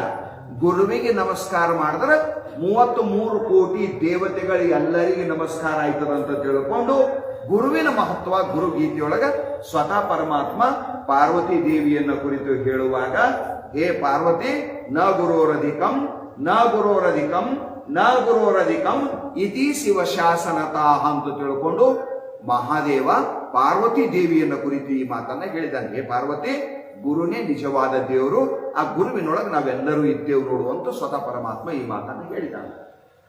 ಅದರ ಸಲುವಾಗಿ ಇಲ್ಲಿ ಗುರುಗಳಿಗೆ ನಮಸ್ಕಾರವನ್ನ ಮಾಡಿ, ಸಿದ್ಧಾರೂಢಪ್ಪನ ಚರಿತ್ರ ಅಂದ್ರೆ ಯಾವುದೋ ಒಬ್ಬ ಮಹಾತ್ಮಂದು ಜೀವನ ಚರಿತ್ರೆ ಇರಬೇಕಪ್ಪ. ಇದರಿಂದ ನಮಗೆ ಅವನ ಜೀವನ ಹೀಗಿತ್ತು ಹಾಗಿತ್ತು ಅಂತ ಪರಿಚಯ ಆಯ್ತು. ಅದರಿಂದ ನಮಗೇನು ಸಿಕ್ತು ಅಂತ ಯಾರು ಹಿಂಗ ಅನ್ಯತಾ ಭಾವಿಸಬಾರ್ದು ಅಂತ ತಿಳ್ಕೊಂಡು ಇದ್ರೊಳಗ ಗುರುತತ್ವ ಅಡಕವಾಗಿದೆ ವಿನಃ ವ್ಯಕ್ತಿಯ ಚಿತ್ರಣ ಅಲ್ಲ ಅನ್ನುವಂತ ಮಾತು ಆರಂಭದೊಳಗೆ ಹೇಳ್ತಾರೆ. ಪ್ರತಿಯೊಂದು ಮಾತು ವಿಶೇಷದ ಸಿದ್ಧಾರೂಢಪ್ಪನ ವ್ಯಕ್ತಿಯ ಚಿತ್ರಣ ಅಲ್ಲಿದ್ರೊಳಗ ಗುರುತತ್ವದ ರಹಸ್ಯ ಬಯಲು ಮಾಡ್ತಾನೆ ಈ ಗ್ರಂಥದೊಳಗೆ. ಗುರು ಅಂದ್ರೇನು, ಗುರುತತ್ವ ಏನು, ಗುರುವಿನ ರಹಸ್ಯ ಏನು, ಗುರುವಿನ ಅವಶ್ಯಕತೆ ಏನು, ಗುರುವಿನಿಂದ ನಮಗೆ ಆಯ್ತದೇನು, ನಮ್ಮ ಜನ್ಮಕ್ಕೆ ಗುರು ಯಾಕೆ ಅನಿವಾರ್ಯ, ಈ ಎಲ್ಲಾ ವಿಚಾರಗಳು ಈ ಗ್ರಂಥದ ಆರಂಭದಿಂದನೇ ಪ್ರಾರಂಭ ಆಗ್ತಾವ. ಅದರ ಸಲುವಾಗಿ ಇಲ್ಲಿ ಆರಂಭದೊಳಗ ಒಂದು ಮಾತನ್ನ ಬರಿತಾ ಬರಿತಾ ಗುರುಗೀತೆಯಲ್ಲಿ ಪರಮಾತ್ಮ ಪಾರ್ವತಿ ದೇವಿ ಹೇಳಿರ್ತಕ್ಕಂಥ ಮಾತನ್ನ ಆರಂಭದೊಳಗೆ ಇಟ್ಟಿದ್ದಾರೆ. ಅದು ಪ್ರಸಿದ್ಧವಾದ ಶ್ಲೋಕದ, ಅದು ನಿಮ್ಮೆಲ್ಲರಿಗೂ ಗೊತ್ತೇ ಅದ. ಗುರು ಬ್ರಹ್ಮ ಗುರು ವಿಷ್ಣು ಗುರುರ್ದೇವೋ ಮಹೇಶ್ವರ ಗುರು ಸಾಕ್ಷಾತ್ ಪರಂ ಬ್ರಹ್ಮ ತಸ್ಮೈ ಶ್ರೀ ಗುರವೇ ನಮಃ. ಇದು ಅತ್ಯಂತ ಪ್ರಸಿದ್ಧವಾದ ಮಾತು. ಇದರಿಂದ ಸಿದ್ಧಾರೂಢಪ್ಪನ ಚರಿತ್ರೆ ಪ್ರಾರಂಭ ಆಗ್ತದೆ. ಏನೋ ಅದು ನಿಸರ್ಗದ ವರ್ಣನೆ ಮಾಡಿ, ಕೈಲಾಸ ಪರ್ವತದ ವರ್ಣನೆ ಮಾಡಿ ಪುರಾಣ ಬರಿಬೇಕಾದ್ರೆ ಪುರಾಣದ ಲಕ್ಷಣ ಎನ್ನುವಂತ ಭಾಗವತ ಗ್ರಂಥದ 12ನೇ ಸ್ಕಂದದೊಳಗ ಏನೇನಿದ್ರು ಪುರಾಣ ಅಂತರ ಅನ್ನೋದು ಬಹಳ ಉದ್ದಕ್ಕೆ ಬರೆದಿದ್ದಾರೆ ವ್ಯಾಸ ಮಹರ್ಷಿಗಳು. ಆದ್ರೆ ಇಲ್ಲೇನು ಹೇಳಕ್ ಚಾಲು ಮಾಡಿದಾನ, ಸ್ವಲ್ಪ ನಾವು ಎಚ್ಚರದಿಂದ ಪ್ರತಿಯೊಂದು ಶಬ್ದವನ್ನ ನಾವು ಅವಲೋಕನ ಮಾಡಬೇಕು. ಇಲ್ಲಿ ಎಲ್ಲಿ ಚಾಲು ಆಗ್ತದ ಅಂದ್ರೆ ಗುರುವಿನಿಂದ ಚಾಲು ಆಗ್ತದ. ಇಲ್ಲಿ ಯಾವುದೋ ಕೈಲಾಸದ ವರ್ಣನೆಯಿಂದ ಚಾಲು ಆಗಂಗಿಲ್ಲ. ಇಲ್ಲಿ ಗುರುವಿನಿಂದ ಚಾಲು ಆಗ್ತದೆ ಏನಂತ, ಅಪ್ಪ ಗುರು ಬ್ರಹ್ಮ ಅದನ್ ನೋಡು, ಗುರು ವಿಷ್ಣು ಅದನ್ ನೋಡು, ಗುರು ಸದಾಶಿವ ಅದನ್ ನೋಡು. ತ್ರಿಮೂರ್ತಿ ಸ್ವರೂಪ ಗುರು ಆದನ ಅಷ್ಟೇ ಅಲ್ಲ, ತ್ರಿಮೂರ್ತಿ ಸ್ವರೂಪ ಅಂದಾಗ ಸಗುಣ ಆಯಿತು, ನಿರ್ಗುಣ ಬ್ರಹ್ಮವು ಆದಾನ. ಸಾಕ್ಷಾತ್ ಪರಬ್ರಹ್ಮ ಅಂದಲ್ಲಿ ನಿರ್ಗುಣ ಅನುವಾದ. ಗುರು ಸಗುಣನೂ ಆದಾನ, ಗುರು ನಿರ್ಗುಣನೂ ಆದಾನ. ಅದರ ಸಲುವಾಗಿ ಇಲ್ಲಿ ಹೇಳ್ತಾ ಇದ್ದಾರ, ಅಂತಪ್ಪ ಸದ್ಗುರುವಿಗೆ ನಾನು ನಮಸ್ಕಾರವನ್ನ ಮಾಡುತ್ತೇನೆ. ಯಾಕಂದ್ರೆ ಅಧ್ಯಾತ್ಮ ವಿದ್ಯೆ ಎಲ್ಲಿಂದ ಪ್ರಾರಂಭ ಆಯ್ತದ ಅಂದ್ರೆ ಗುರುವಿನಿಂದನೇ ಪ್ರಾರಂಭ ಆಗ್ತದ. ಈಗ ಲೌಕಿಕ ವಿದ್ಯೆ ಎಲ್ಲಿ ಚಾಲು ಆಯ್ತದ? ಗುರುವಿನಿಂದನೇ. ಶಾಲೆಗೆ ಹೋದ್ಮೇಲೆ ಚಾಲು ಆಯ್ತದಲ್ಲ, ಹೋಗ್ಬೇಕು, ಹೆಸರು ಹಚ್ಚಬೇಕು, ಅಲ್ಲಿ ಹೋಗಿ ಅಡ್ಮಿಷನ್ ತಗೋಬೇಕು, ಹೋಗಿ ಪ್ರವೇಶ ಪಡೆದೇವಿ ಅಂದ್ರೆ ಆಮೇಲೆ ಅಕ್ಷರಗಳ ಲಿಪಿ ಕಲ್ಸಕ್, ಅಕ್ಷರಗಳ ಕಲ್ಸಕ್ ಚಾಲು ಮಾಡ್ತಾರೆ, ಲಿಪಿ ಕಲ್ಸಕ್ ಚಾಲು ಮಾಡ್ತಾರೆ. ಎಲ್ಲಿಂದ ಚಾಲು ಆಯ್ತು? ಅದು ಲೌಕಿಕ ವಿದ್ಯೆರ ಇರಬಹುದು, ಅದು ಅಲೌಕಿಕ ವಿದ್ಯೆರ ಇರಬಹುದು. ಲೌಕಿಕ ವಿದ್ಯೆ ಕೊಡೋವನಿಗೆ ಲೌಕಿಕ ಗುರು ಅಂತ ಕರೀತಾರ, ಅಲೌಕಿಕ ವಿದ್ಯೆ ಕೊಡುವವನಿಗೆ ಸದ್ಗುರು ಅಂತ ಕರೀತಾರ, ಅಲೌಕಿಕ ಗುರು ಅಂತ ಕರೀತಾರ. ಪರಮಾರ್ಥ ಪ್ರಾರಂಭ ಆಗದೆ ಗುರುವಿನಿಂದ. ಗುರು ಇಲ್ಲ ಅಂದ್ರೆ ಪರಮಾರ್ಥನೇ ಇಲ್ಲ. ಗುರುವಿಂದ ಅಲ್ಲದೆ ಎಂತಪ್ಪ ಪುರುಷರಿಗೂ ಮೋಕ್ಷ ಸವನಿಸಲು ನಿಜಗುಣ ಶಿವಗಳು. ಅವ ಬೆಕ್ಕದಂಗಿರ್ಲಿ, ಅದಕ್ಕೆ ದಾರಿನೇ ಗುರುವಿನಿಂದದ. ಬಹಳ ಚಂದ ಮಹಾತ್ಮರು ಬರೀತಾರೆ. ಗುರುವಿನ ಭವನದಿ ತರಹಿನ ಕೊಯಿ ಜೋ ಬಿರಂಚಿ ಶಂಕರ ಸಮ ಹೋಯಿ. ಗೋಸ್ವಾಮಿ ತುಳಸಿದಾಸರ ಮಾತಿದು. ಗುರು ಇಲ್ಲದೇನೆ ನಿನಗ ಆತ್ಮಜ್ಞಾನ ಆಗಂಗಿಲ್ಲ, ಆತ್ಮಜ್ಞಾನ ಆಗ್ಲಾರ್ದೇನೆ ನಿನ್ನ ಮುಕ್ತಿ ಆಗಂಗಿಲ್ಲ. ಈ ಭವವನ್ನ ನೀನು ಭವನದಿಯನ್ನ ದಾಟಾಕ್ ಬರಂಗಿಲ್ಲ, ಭವಸಾಗರ ದಾಟಾಕ್ ಬರಂಗಿಲ್ಲ. ಅದು ಗುರು ಕೃಪೆಯಿಂದನೇ ಸಾಧ್ಯದ ಅಂತ ತಿಳ್ಕೊಂಡು ಮುಕ್ತಿ ಮೂಲ ಗುರುಕೃಪಾ ಅಂತ ಶಾಸ್ತ್ರಗಳು ನಮಗೆ ಹೇಳ್ಕೊಂಡು ಬಂದಿದ್ದಾವೆ. ಅದರ ಸಲುವಾಗಿ ಇಲ್ಲಿ ಏನ್ ಹೇಳಕ್ ಚಾಲು ಮಾಡಿದಾನ, ಅನಿವಾರ್ಯವಾಗಿ ಅಧ್ಯಾತ್ಮದ ಉದ್ಘಾಟನ ಎದರಿಂದ ಆಯ್ತದ ಅಂದ್ರೆ ಗುರುವಿನಿಂದ. ಭಗವದ್ಗೀತಾ ಉದ್ಘಾಟನ ಎದರಿಂದ ಆಯ್ತು? ಧೃತರಾಷ್ಟ್ರ ಉವಾಚ ಧರ್ಮಕ್ಷೇತ್ರೇ ಕುರುಕ್ಷೇತ್ರೇ ಸಮವೇತಾಯುತ್ಸವಾಹ ಮಾಮಕಾಃ ಪಾಂಡವಾಶ್ಚೈವ ಕಿಮ ಕೂರ್ವತ ಸಂಜಯ. ಇದು ಭಗವದ್ಗೀತೆ ಉದ್ಘಾಟನ ಆಯ್ತು. ಸಿದ್ಧಾರೂಢಪ್ಪನ ಚರಿತ್ರೆ ಎಲ್ಲಿಂದ ಉದ್ಘಾಟನ ಆಯ್ತದ? ಆತ್ಮವಿದ್ಯೆ ಗುರುವಿನಿಂದಲೇ ಸಿಗುವ ಸಲುವಾಗಿ. ಇದು ಸಿದ್ಧಾರೂಢಪ್ಪನ ಕಥಾಮೃತ ಇದ್ದ ಸಲುವಾಗಿ ಗುರುವಿನ ಮಂತ್ರದಿಂದನೇ ಚಾಲು ಆಗ್ತದ. ಎಷ್ಟು ಚಂದ ನೋಡ್ರಿ. ಗುರು ಬ್ರಹ್ಮನಪ್ಪ, ಗುರು ವಿಷ್ಣು ಆದನಪ್ಪ, ಗುರು ಸದಾಶಿವ ಆದಾನ. ಮತ್ಯಾವುದರ ಶಿವಲೀಲಾಮೃತ ಮತ್ತೊಂದು ಮಗದೊಂದು, ಅದು ಗರುಡ ಪುರಾಣ, ಆ ಪುರಾಣ, ಈ ಪುರಾಣ, ಭಾಗವತ ಪುರಾಣ, 18 ಪುರಾಣಗಳದಾವ. ಅವು ಯಾವರ ಪುರಾಣ ಹಚ್ಚಬೇಕಿತ್ತು, ಇದು ತಂದು ಯಾಕೆ ಹಚ್ಚಿದ್ರಿ ಅಂದ್ರೆ ಅವ್ರು ಸೀದಾ ಮಾತು ಹೇಳಿದ್ರು. ಅವರು ಗುರುವಿನೊಳಗ ಎಲ್ಲಾ ದೇವತೆಗಳಿದ್ದಿರೋಣದರಿಂದ ಶ್ರಾವಣ ಮಾಸದೊಳಗ ಗುರುವಿಂದ ಕೇಳಿದ್ರ ಎಲ್ಲಾ ದೇವತೆಗಳದ್ದು ಕೇಳಿದಂಗ ಆಯ್ತದಪ್ಪ. ಎಲ್ಲಾ ದೇವತೆಗಳ ಜ್ಞಾನ ನಿನಗಾಗಬೇಕಂದ್ರೆ ಎಲ್ಲಾ ದೇವತೆಗಳು ಚೈತನ್ಯ ಸ್ವರೂಪರೇ ಇದ್ದಿರೋಣದರಿಂದ ಆ ಚೈತನ್ಯವೇ ನಿನ್ನ ಆತ್ಮದ. ಆತ್ಮ ಪರಮಾತ್ಮನ ಐಕ್ಯತ್ವವೇ ಈ ಗ್ರಂಥದ ವಿಷಯ ಇದ್ದಿರೋಣದರಿಂದ ನಿನ್ನ ಜೀವನದೊಳಗೆ ಸಿದ್ಧಾರೂಢಪ್ಪನ ಚರಿತ್ರ ನಿನ್ನ ಜ್ಞಾನಿ ಮಾಡ್ತದ, ನಿನ್ನ ಭಕ್ತ ಮಾಡ್ತದ, ನಿನ್ನ ಮುಮುಕ್ಷು ಮಾಡ್ತದ, ನಿನಗ ಉಪಾಸಕ ಮಾಡ್ತದ, ನಿನಗ ಅಧ್ಯಾತ್ಮ ಜೀವಿ ಪರಮಾರ್ಥ ಜೀವಿ ಮಾಡ್ತದ, ನಿನ್ನ ಜನ್ಮ ಧನ್ಯ ಮಾಡ್ತದ, ನಿನ್ನ ಬದುಕಿಗೆ ಬಹಳ ಕಿಮ್ಮತ್ತು ಕೊಡ್ತದ. ಯಾವ ಮನುಷ್ಯ ಸದಾ ಶಾಸ್ತ್ರ ಓದ್ತಾನ, ಭಜನೆ ಭಕ್ತಿಯೊಳಗಿರ್ತಾನ, ಸಾತ್ವಿಕ ಜೀವನ ಮಾಡ್ತಾನ, ಪೂಜಾ ಪಾಠ ಮಾಡ್ತಾನ, ಸದಾ ಶಿವಾಹಾರ ಅನ್ಕೋತಿರ್ತಾನ, ಜಗತ್ತಿನೊಳಗೆ ಅವನ ಕೀರ್ತಿ ಗೌರವ ಬಹಳ ದೊಡ್ಡದಿರ್ತದ. ಅವನ ಶಾಶ್ವತ ಕೀರ್ತಿ ಇರ್ತದ. ಅವನಿಗೆ ಪರಮಾತ್ಮನ ಸಂಬಂಧದಿಂದ, ಪರಮಾತ್ಮನ ಭಕ್ತಿ ಎನ್ನುವ ಸಂಪತ್ತಿನಿಂದ ಬಂದಿದ ಕೀರ್ತಿ ಶಾಶ್ವತ ಕೀರ್ತಿ. ರೊಕ್ಕ ರೂಪಾಯಿ ಅಧಿಕಾರದಿಂದ ಬಂದಿದ ಕೀರ್ತಿ ಅದು ಟೆಂಪರರಿ ಕೀರ್ತಿ. ಅವರಿಗೂ ನಮಸ್ಕಾರ ಚಮತ್ಕಾರ ಇರ್ತಾವ, ಎಲ್ಲಿ ತನ ಇರ್ತಾವ, ಆ ಅವಧಿ ಇರುತನ ಅಷ್ಟೇ ಇರ್ತಾವ, ಮುಂದೆ ಯಾರು ಕೇಳಂಗಿಲ್ಲ ಹೇಳಂಗಿಲ್ಲ. ಇದು ನಿಮ್ಮೆಲ್ಲರಿಗೂ ಗೊತ್ತದ. ಅದರ ಸಲುವಾಗಿ ಇಲ್ಲಿ ವಿಚಾರ ಏನ್ ಮಾಡ್ತಾನ ಅಂದ್ರ ಸ್ವಲ್ಪ ನಾವು ಎಚ್ಚರದಿಂದ ಕೇಳಬೇಕು. ಸಂಸಾರದ ವಸ್ತುವಿನ ಜೊತೆಗೆ ಬಂದಿದ ಕಿಮ್ಮತ್ತು, ಆ ವಸ್ತು ಹೋಯ್ತಂದ್ರ ಆ ಕಿಮ್ಮತ್ತು ಅದರ ಸಂಕಟ ಅತ್ತೆ ಹೋಯ್ತದ. ಪರಮಾತ್ಮನಿಂದ ಬಂದ ಕಿಮ್ಮತ್ತು ಸೂರ್ಯ ಚಂದ್ರರಿರುವವರೆಗೆ ಇರ್ತದೆ. ಮೀರಾಬಾಯಿಗೆ ಮೇವಾಡದ ರಾಣಿ ಅಂತ ನೆನೆಸ್ತಾರೆ. ಏನ್ ಯಾರೇ? ಶ್ರೀಕೃಷ್ಣ ಪರಮಾತ್ಮನ ಪರಮ ಉಪಾಸಕಿ ಅಂತ ಆಕಿಗೆ ನೆನಪು ಮಾಡ್ತೇವೆ. ಸೂರದಾಸನಿಗೆ ಭಕ್ತ ಅಂತ ನೆನಪು ಮಾಡ್ತೇವೆ ಸೂರ್ಯ ಚಂದ್ರರಿರುವವರೆಗೆ. ಇವತ್ತಿನವರೆಲ್ಲ ಜ್ಞಾನೇಶ್ವರಿ ಮಹಾರಾಜರು, ತುಕಾರಾಮ್ ಮಹಾರಾಜರು, ಆಮೇಲೆ ಬಸವಣ್ಣನವರು 800-900 ವರ್ಷ ಕೆಳಗಿನವರು, ಶಂಕರಾಚಾರ್ಯರು, ಅದಕ್ಕಿಂತ ಹೀಗೆಲ್ಲ ಮಹಾನುಭಾವರನ್ನ ನಾವು ಯಾಕೆ ನೆನಪು ಮಾಡ್ತೇವೆ ಅಂದ್ರ ಅವ್ರಿಗೆ ಬಂದಿದ್ದ ಕೀರ್ತಿ ಪ್ರಪಂಚದ ವಸ್ತುವಿನ ಕೀರ್ತಿ ಅಲ್ಲ, ಅವ್ರದ್ದು ಸಾಧನದಿಂದ ಬಂದ ಕೀರ್ತಿ ಅದ, ಅವ್ರ ಭಕ್ತಿಯಿಂದ ಬಂದ ಕೀರ್ತಿ ಅದ, ಅವ್ರ ವೈರಾಗ್ಯದಿಂದ ಬಂದ ಕೀರ್ತಿ ಅದ, ಅವ್ರ ವಿವೇಕದಿಂದ ಬಂದಿದ್ದ ಕೀರ್ತಿ ಅದ, ಭಗವಂತನ ಸಾಕ್ಷಾತ್ಕಾರದಿಂದ ಬಂದಿರತಕ್ಕಂಥ ಕೀರ್ತಿ ಅದ ಅವ್ರದ್ದು. ಯಾವ ಮನುಷ್ಯ ಪರಮಾತ್ಮನಿಗೆ ಜೀವನದೊಳಗೆ ಗಳಿಸ್ತಾನೋ ಆ ಮನುಷ್ಯ ಎಂದೂ ಸಾಯಂಗಿಲ್ಲ. ಮರಾವೇ ಪಣ ಕೀರ್ತಿ ರೂಪೇ ಉರಾವೆ ಅಂತ ತುಕಾರಾಮ್ ಮಹಾರಾಜರು ಹೇಳಿದ ಹಾಗೆ ಸತ್ತು ಹೋದ್ರು ಶರೀರ ಹೋಗಿರಬೇಕು. ಕೀರ್ತಿ ಅನ್ನುವ ಶರೀರ ಸೂರ್ಯ ಚಂದ್ರರಿರುವವರೆಗೆ ನಿನ್ನ ಹೆಸರು ಜಗತ್ತು ಬೆಳಗುತ್ತದ. ಅದರ ಸಲುವಾಗಿ ಇಲ್ಲಿ ಹೇಳಿದ್ರು, ತಮ ನಿನ್ನ ಬದುಕಿನೊಳಗ ಭಗವಂತನ ಆಶ್ರಯವನ್ನ ಮಾಡು, ಸತ್ಯದ ಆಶ್ರಯ ಮಾಡು. ಪರಮಾತ್ಮನ ಜ್ಞಾನ ನಮಗೆ ಯಾರು ಮಾಡಿಕೊಡ್ಬೇಕ್ರಿ? ದೇವ್ರಂದ್ರೆ ಹೆಂಗ? ನಾವು ಲಿಂಗ ನೋಡಿದೆವು, ಕಾಶಿ ರಾಮೇಶ್ವರ ನಮಗಿದೆ ದೇವ್ರಂತ ಗೊತ್ತದ. ಅದು ಗೊತ್ತಿದ್ದ ಸಲುವಾಗಿ ಸಾವಿರಾರು ರೂಪಾಯಿ ಖರ್ಚು ಮಾಡಿ ಟ್ರಾವೆಲ್ಸ್ ಮಾಡ್ಕೊಂಡಾರ ಹೋಗ್ತೇವಿ, ಟ್ರೈನಿಗಾರ ಹೋಗ್ತೇವಿ, ಚಂದೇ ಅನುಕೂಲ ಅದ ಅಂದ್ರೆ ವಿಮಾನ ಯಾತ್ರಾರ ಮಾಡ್ತೇವೆ, ಫ್ಲೈಟ್ ಹೋಗ್ಯಾರೆ ಬರ್ತೇವೆ. ನಮ್ಮ ಬುದ್ಧಿಯೊಳಗ ದೇವತೆಗಳು ಅವು ಅಂತ ನಾವು ತಿಳ್ಕೊಂಡಿದ್ದೆವು. ಆದ್ರೆ ಶಾಸ್ತ್ರ ನಮಗೆ ಬಹಳ ಯೋಗ್ಯವಾದ ಮಾತು ಹೇಳ್ತದ. ಸತ್ಯವಾದ ಅವೆಲ್ಲ ಸಾಂಕೇತಿಕವಾದವುಗಳು. ಅಲ್ಲಿ ದೇವ್ರಿಲ್ಲ ಅಂತಲ್ಲ, ದೇವ್ರು ಜಗದ್ವ್ಯಾಪಕ ಅದನ್ನ, ಎಲ್ಲ ಕಡೆ ಇರ್ತಾನ, ಪ್ರಶ್ನೆನೇ ಇಲ್ಲ. ಜಗದಗಲ ಮುಗಿಲಗಲ ಮಿಗೆಯಗಲ ನಿಮ್ಮಗಲ ಪಾತಾಳದಿಂದ ಅತ್ತತ್ತ ಶ್ರೀಚರಣ ಬ್ರಹ್ಮಾಂಡದಿಂದ ಅತ್ತತ್ತ ಶ್ರೀ ಮುಕುಟ ಅಂದಾಗ ಪರಮಾತ್ಮ ಎಲ್ಲ ಕಡೆನೇ ಅದಾನ, ಇಲ್ಲ ಅಂತಲ್ಲ. ಆದರ ಪ್ರಕಟ ರೂಪದಿಂದಿರೋದು ಬೇರೆ, ಪ್ರಕಟ ಆಗುದು ಬೇರೆ, ಸೂಕ್ತ ಇರೋದು ಬೇರೆ. ಕಟ್ಟಿಗೆಗೆ ಬೆಂಕಿ ಸೂಕ್ತದ, ಅರಣಿ ಕಟ್ಟಿಗೆ ಒಂದಕ್ಕೊಂದು ತಿಕ್ಕಿದಾಗ ಬೆಂಕಿ ಅದರೊಳಗೆ ಪ್ರಕಟ ಆಗ್ತದ. ಎಲ್ಲಾ ಕಡೆ ಭೂಮಿಯಾಗ ನೀರದ, ಬೋರ್ವೆಲ್ ಹಾಕದೇವು ಅಂದ್ರೆ ಪ್ರಕಟ ಆಯ್ತ. ಹಾಲಿನೊಳಗೆ ತುಪ್ಪ ಅದ,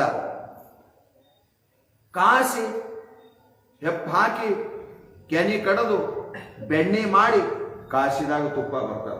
ಹಾಲಿನಾಗಿಲ್ಲೇನು ತುಪ್ಪ? ಹಾಲಿನಾಗಿಲ್ಲ ಅಂದ್ರೆ ಬಂತೆ ತಿಂದು. ಹಾಲಿನೊಳಗೆ ತುಪ್ಪ ಅದ, ಬರಬೇಕಾದ್ರೆ ಅದಕ್ಕೆ ಕ್ರಿಯೆ ಅದ. ಪರಮಾತ್ಮ ಎಲ್ಲಾ ಕಡೆ ಅದಾನ. ಪರಮಾತ್ಮನ ವಾಸ್ತವಿಕ ನಿಜದರ್ಶನ ನಮಗ ಆಗಬೇಕು ಅಂದ್ರ ಪರಮಾತ್ಮನ ಪಥ ಕೊಡವನಿಗೆ ಗುರು ಅಂತ ಕರೀತಾರೆ. ಅದಕ್ಕೆ ಶಿವಪಥವನರಿವಡೆ ಗುರುಪಥವೇ ಮೊದಲು, ಕೂಡಲ ಸಂಗಮ ದೇವನ ಅರಿವಡೆ ಶರಣರ ಸಂಘವೇ ಮೊದಲು. ಬಸವಣ್ಣರು ಪರಮಾತ್ಮನ ಜ್ಞಾನ ಆಗ್ಬೇಕಂದ್ರೆ ನಾವು ಏನಾರ ಮಾಡಿ ಪರಮಾತ್ಮನ ಜ್ಞಾನ ಮಾಡ್ಕೋತೇವೆ ಅಂದ್ರೆ ಅದು ಸಾಧ್ಯ ಇಲ್ಲ. ಸದ್ಗುರುನಾಥ ಪರಮಾತ್ಮನ ಅರಿವು ಅನುಭವ ಮಾಡಿಕೊಡ್ತಾನೆ ನಮಗೆ. ಪರಮಾತ್ಮನ ಜ್ಞಾನ ಮಾಡಿ ಕೊಡುವವನಿಗೆ ಗುರು ಅಂತ ಕರೀತಾರೆ. ಇದನ್ನು ಪಕ್ಕ ತಿಳ್ಕೊರಿ ನೀವು. ಸಂಸಾರ ಕೊಡೋ ಗುರು ಅಲ್ಲ, ಪರಮಾತ್ಮನನ್ನ ನಮ್ಮ ಅನುಭವಕ್ಕೆ ತಂದು ಕೊಡಬೇಕಿದು ಪರಮಾತ್ಮ ನೋಡು, ಇದು ಪರಮಾತ್ಮ ನೋಡು. ಒಡವಿಯೊಳ ಕೆಳವೇದಾಗಮ ಶಾಸ್ತ್ರವ ಬಿಡದೆ ಸಾಧಿಸಿದ ವಾದಿಗಳೆಲ್ಲ ಹೊಡೆದಾಡಿ ಕಾಣದ ಪರತತ್ವವನ್ನು ಹಿಡಿದನ್ನ ಕರಕೆ ಕೊಟ್ಟದರಿಂದ ಗುರುದೇವ ನೀ ಮಾಡಿದ ಉಪಕೃತ್ಯವನ್ನು ನಾನು ಮರೆಯನೆಂದೆಂದಿಗೆ ಹೇಳೋಳು. ಸರ್ಪಭೂಷಣ ಶಿವಗಳು. ಅದರ ಸಲುವಾಗಿ ಜೀವನದೊಳಗೆ ವಿಚಾರ ಮಾಡ್ರಿ, ಸದ್ಗುರುನಾಥನ ಕೃಪಾ ಆಗಲಾರ್ದೇನೆ ನಮಗೆ ಪರಮಾತ್ಮನ ಜ್ಞಾನ ಆಗಂಗಿಲ್ಲ, ಸಾಧ್ಯನೇ ಇಲ್ಲ ಪರಮಾತ್ಮನ ಜ್ಞಾನ ಆಗ್ಲಿಕ್ಕೆ. ಅದರ ಸಲುವಾಗಿ ಗುರು ಇಲ್ಲದೇನೆ ಜ್ಞಾನ ಇಲ್ಲ ಅಂತ ತಿಳ್ಕೊಂಡು ಜ್ಞಾನೇಶ್ವರಿ ಮಹಾರಾಜರು ಕೂಡ ಸ್ಪಷ್ಟವಾಗಿ ಹೇಳಿರುವುದರಿಂದ ಅಧ್ಯಾತ್ಮ ಪ್ರಾರಂಭ ಆಗದೇ ಗುರುವಿನಿಂದ. ಅದರ ಸಲುವಾಗಿ ಗ್ರಂಥ ಆರಂಭ ಆಗ್ತಾದ ಗುರು ಬ್ರಹ್ಮ, ಗುರು ವಿಷ್ಣು, ಗುರುರ್ದೇವೋ ಮಹೇಶ್ವರ.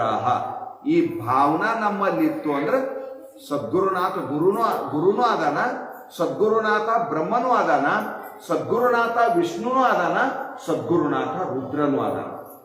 ಅವ ಒಬ್ಬನೇ ಎಲ್ಲ ಆಗ್ತಾನ, ಒಬ್ಬನೇ ಎಲ್ಲ ಆಗ್ತಾನ. ಏಕಾಭಿನಯ ಪಾತ್ರ ಇದ್ದಂಗ ಅವ ಸದ್ಗುರು ಏನೆಲ್ಲ ಆಗ್ತಾನ. ಈ ರೀತಿ ಗುರುವಿಗೆ ನಮಸ್ಕಾರವನ್ನ ಮಾಡಿ ಸದ್ಗುರುವನ್ನ ನೆನೆಯಿಸಿ ಸದ್ಗುರುವನ್ನ ಮನವಾರಿ ನೆನೆದು ಸದ್ಗುರು ಚರಣಕ್ಕೆ ನಮಿತನಾಗಿ ನತಮಸ್ತಕನಾಗಿ ಸಾಷ್ಟಾಂಗ ವಂದಿಸಿ ಇನ್ನು ಮುಂದೆ ಪ್ರಾರಂಭ ಮಾಡ್ತಾ ಇದ್ದಾನ. ಹೇ ಸಿದ್ಧಾರೂಢ ಸದ್ಗುರುವೇ, ನಿನಗೆ ಜಯ ಜಯಕಾರವಿರಲಿ. ಇದು ಆರಂಭದ ಮಾತು. ಜಯಕಾರವನ್ನು ಹಾಕ್ತಾ ಇದ್ದಾನ. ಜಯ ಜಯಕಾರ ಯಾಕೆ ಮಾಡಬೇಕು ಅನ್ನೋದು ಭಾಗವತದೊಳಗೆ ಬಹಳ ವಿಶೇಷ ವರ್ಣನ ಮಾಡಿದ್ದಾನೆ. ಜಯಕಾರದ ಉದ್ದೇಶನು ಯಾಕೆ ಮಾಡಬೇಕು? ಜಯ ಜಯಕಾರ ಮಾಡುವುದರಿಂದ ಆ ವಸ್ತು, ಆ ದೈವ ನಮ್ಮ ಮ್ಯಾಲ ಪ್ರಸನ್ನ ಆಗ್ತದೆ. ಬಹಳ ಪ್ರಸನ್ನ ಆಗ್ತದೆ. ಜಯಕಾರ ವಶೀಕರಣದ ಮಂತ್ರ. ಒಂದು ಹಾಡು ಹಾಡ್ತೇವೆ ದೇವ್ರ ಗುಡಿ ಹಾಕೊಂಡು, ಲಾಸ್ಟಿಗೆ ಸ್ತುತಿ ಮಾಡ್ತೇವೆ. ಹಾಡಿನ ತುಂಬಾ ಸ್ತುತಿ ಇರ್ತದೆ. ಪರಮಾತ್ಮ ನಿಮ್ಮ ಲೀಲಾ ಅಜ್ಞಾನಿ ಅನ್ನೋಬಲ್ಲ, ಇದ್ರಾಗ ಸ್ತುತಿ ಅದ. ಇದು ಪರಮಾತ್ಮನ ಸ್ತುತಿ ಅದ. ಇದ್ರ ತುಂಬಾ ಕಪ್ಪೆ ಮೀನು ಮಸಲಿ ಮೊದಲ ನದಿಯೋಳು ನೀರು ಇಲ್ಲ, ಹೀಗೆಲ್ಲ ಹೇಳ್ಕೊಂಡು ಬಂದಿದ್ದಾನೆ. ನಾವು ಹುಟ್ಟುವಕ್ಕಿಂತ ಮೊದಲ ಇವೆಲ್ಲ ನೀವು ಹಾಡ್ತಿರ್ಬೇಕು. ನಿಮ್ಮೆಲ್ಲರಿಗೂ ಪರಮಾತ್ಮನ ಲೀಲೆಯ ವರ್ಣನೆಯನ್ನ ಪದ್ಯದೊಳಗೆ ಮಾಡಿದ್ದಾರೆ. ಮನ ತುಂಬಿ ಬಾಯಿ ತುಂಬ ಪರಮಾತ್ಮನ ಸ್ತುತಿ ಮಾಡ್ಯಾನ. ಅದು ಪೂರ್ಣ ಯಾವಾಗ ಆಗ್ತದ ಅಂದ್ರೆ ಗುಡಿ 10 ಕೋಟಿ ರೂಪಾಯಿದಾಗ ಕಟ್ಟಲ್ಲ, 10,000 ರೂಪಾಯಿ ಕಳಸ ಮ್ಯಾಲ ಕುಂತಂದ್ರೆ ಎಲ್ಲ ಮುಗಿದೋದ್ರಿ. ಎಲ್ಲ ಮುಗಿದ್ರಿ ಏನಾಯ್ತು? ಮತ್ತೆ ಆ ಕಳಸ ಒಂದು ಕಳಸ ಆಗಿಲ್ಲ ಅಂದ್ರೆ ನೀ ಏನ್ ಮಾಡಿನೂ ಏನಿಲ್ಲ. ಏಟ್ ಹಾಡಿನೂ ಜೈ ಜೈಕಾರ ಹಾಕಿಲ್ಲ ಅಂದ್ರೆ ಏನು ಇಲ್ಲ. ಅದಕ್ಕೆ ಗುರುವಿಂದ ಹಿಡ್ಕೊಂಡು ಎಲ್ಲಾ ದೇವತೆಗಳಿಗೆ ಜೈ ಜೈಕಾರವನ್ನ ಮಾಡ್ತೇವೆ ನಾವು. ಜಯಕಾರ ಮಾಡುವುದರಿಂದ ಪರಮಾತ್ಮ ವಶ ಆಗ್ತಾನ.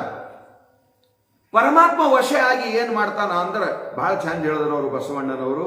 ನೀನು ಒಲಿದರೆ ಕೊರಡು ಪನರುವುದಯ್ಯ, ನೀನು ಒಲಿದರೆ ಬರಡು ಹಯನವುದಯ್ಯ, ನೀನು ಒಲಿದರೆ ವಿಷವು ಅಮೃತವುದಯ್ಯ, ನೀನು ಒಲಿದರೆ ಸಕಲ ಪಡಿ ಪದಾರ್ಥಗಳು ಇದಿರಲ್ಲೇ ಇಪ್ಪವು ಕೂಡಲ ಸಂಗಮ ದೇವ. ಎಂಥ ಮಾತ್ರೆ. ಅದರ ಸಲುವಾಗಿ ಕೃಪಾ ಸಂಪಾದನ ಮಾಡಬೇಕಂದ್ರ ಅವ್ರ ದಯ ನಮ್ಮ ಮೇಲೆ ಆಗ್ಬೇಕು, ಅವ್ರ ಮನಸ್ಸು ನಮ್ಮ ಮೇಲೆ ಅರಳಬೇಕು, ಅವ್ರು ನಮಗೆ ಹೃದಯ ತುಂಬಿ ಆಶೀರ್ವಾದ ಮಾಡಬೇಕು ಅಂದ್ರೆ ಜಯ ಜಯಕಾರ ಮಾಡುವಂಥದ್ದು ನಮ್ಮ ಆದ್ಯ ಕರ್ತವ್ಯ ಇರ್ತದ. ಅದರ ಸಲುವಾಗಿ ಆರಂಭದೊಳಗೆ ಏನ್ ಮಾಡ್ತಾ ಇದ್ದಾನ ಅಂದ್ರೆ, ಹೇ ಸಿದ್ಧಾರೂಢ ಸದ್ಗುರುವೇ, ನಿನಗೆ ಜಯ ಜಯಕಾರವಿರಲಿ. ನಾನು ನಿನಗೆ ಜಯಕಾರವನ್ನ ಮಾಡ್ತೀನಿ, ನಾನು ನಿನ್ನ ಜಯಘೋಷವನ್ನ ಮಾಡ್ತಾ ಇದ್ದೀನಿ. ಹೇ ಸದ್ಗುರು, ನೀನು ಸಾಮಾನ್ಯ. ನಿನ್ನ ಸೇವಾ ಮಾಡಿದ್ರೆ ಎಲ್ಲಾ ದೇವತೆಗಳಿಗೆ ಮುಟ್ತದನು. ಈ ಪೂರ್ವದಲ್ಲಿ ನಾನು ಹೇಳಿನಿ, ಮರಕ್ಕೆ ಬಾಯಿ ಬೇರೆಂದು ತಳಕ್ಕೆ ನೀರೇರಿದರೆ ನಿನ್ನ ಸೇವಾ. ಹೇ ಸದ್ಗುರು, ಗಣೇಶ ಶಾರದಾ ರೂಪಗಳಿಂದ ನೀನೇ ನಟಿಸುತ್ತಿರುವೆ. ಗಣಪತಿಯು ನೀನೇ, ಸರಸ್ವತಿಯು ನೀನೇ. ಗಣಪತಿ ಅನ್ನುವಾಗ ಪುರುಷ ದೇವತೆಗಳೆಲ್ಲರೂ ತಗೊಂಡ್ರಿ, ಬ್ರಹ್ಮ ವಿಷ್ಣು ಶಿವ ಎಲ್ಲನೇ.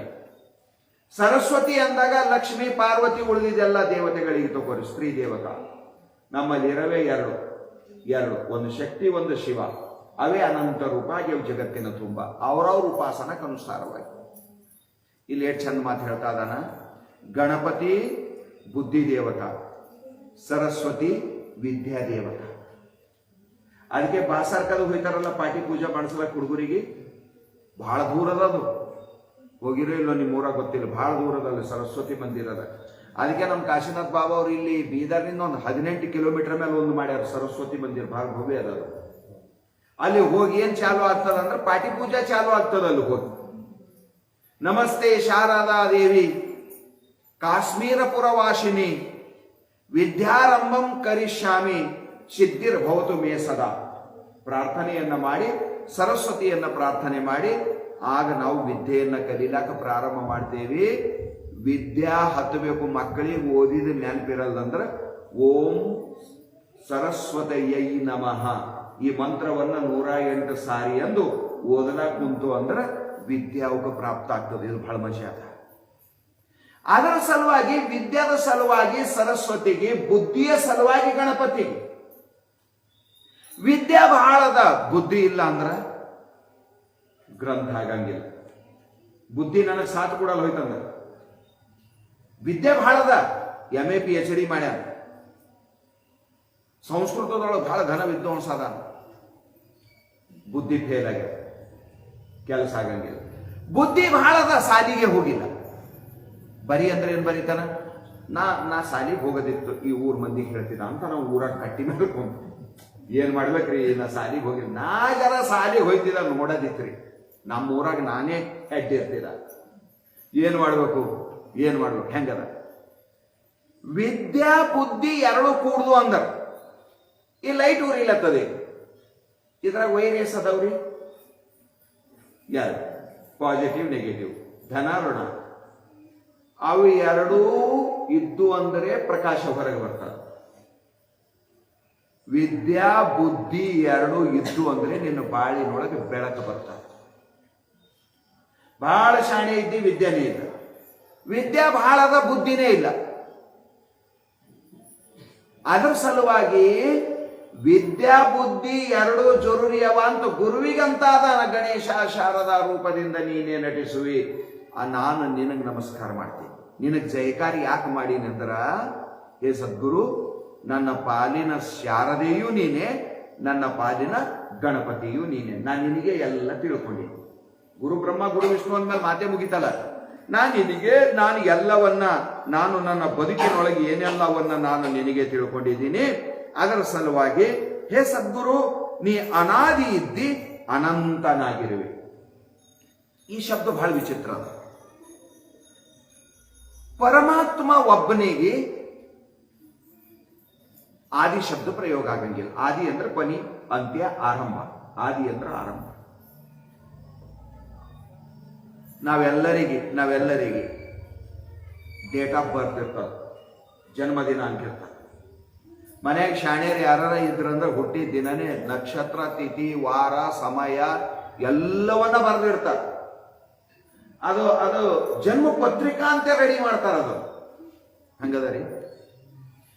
ಯಾರು ಹುಟ್ಟ್ಯಾರ ಅವರು ಸಾಯ್ಬೇಕು. ಜಾತಸ್ಯ ಹಿ ಧ್ರುವ ಮೃತ್ಯುವು ಧ್ರುವಂ ಜನ್ಮ ಮೃತಸ್ಯ ಚ.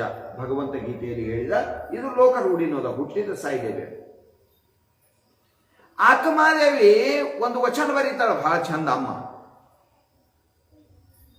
ಹುಟ್ಟಿಲ್ಲದ ಅಂತ ಬರೆದಿಲ್ಲಕಿ ತಾಯಿ, ಸಾವಿಲ್ಲದ.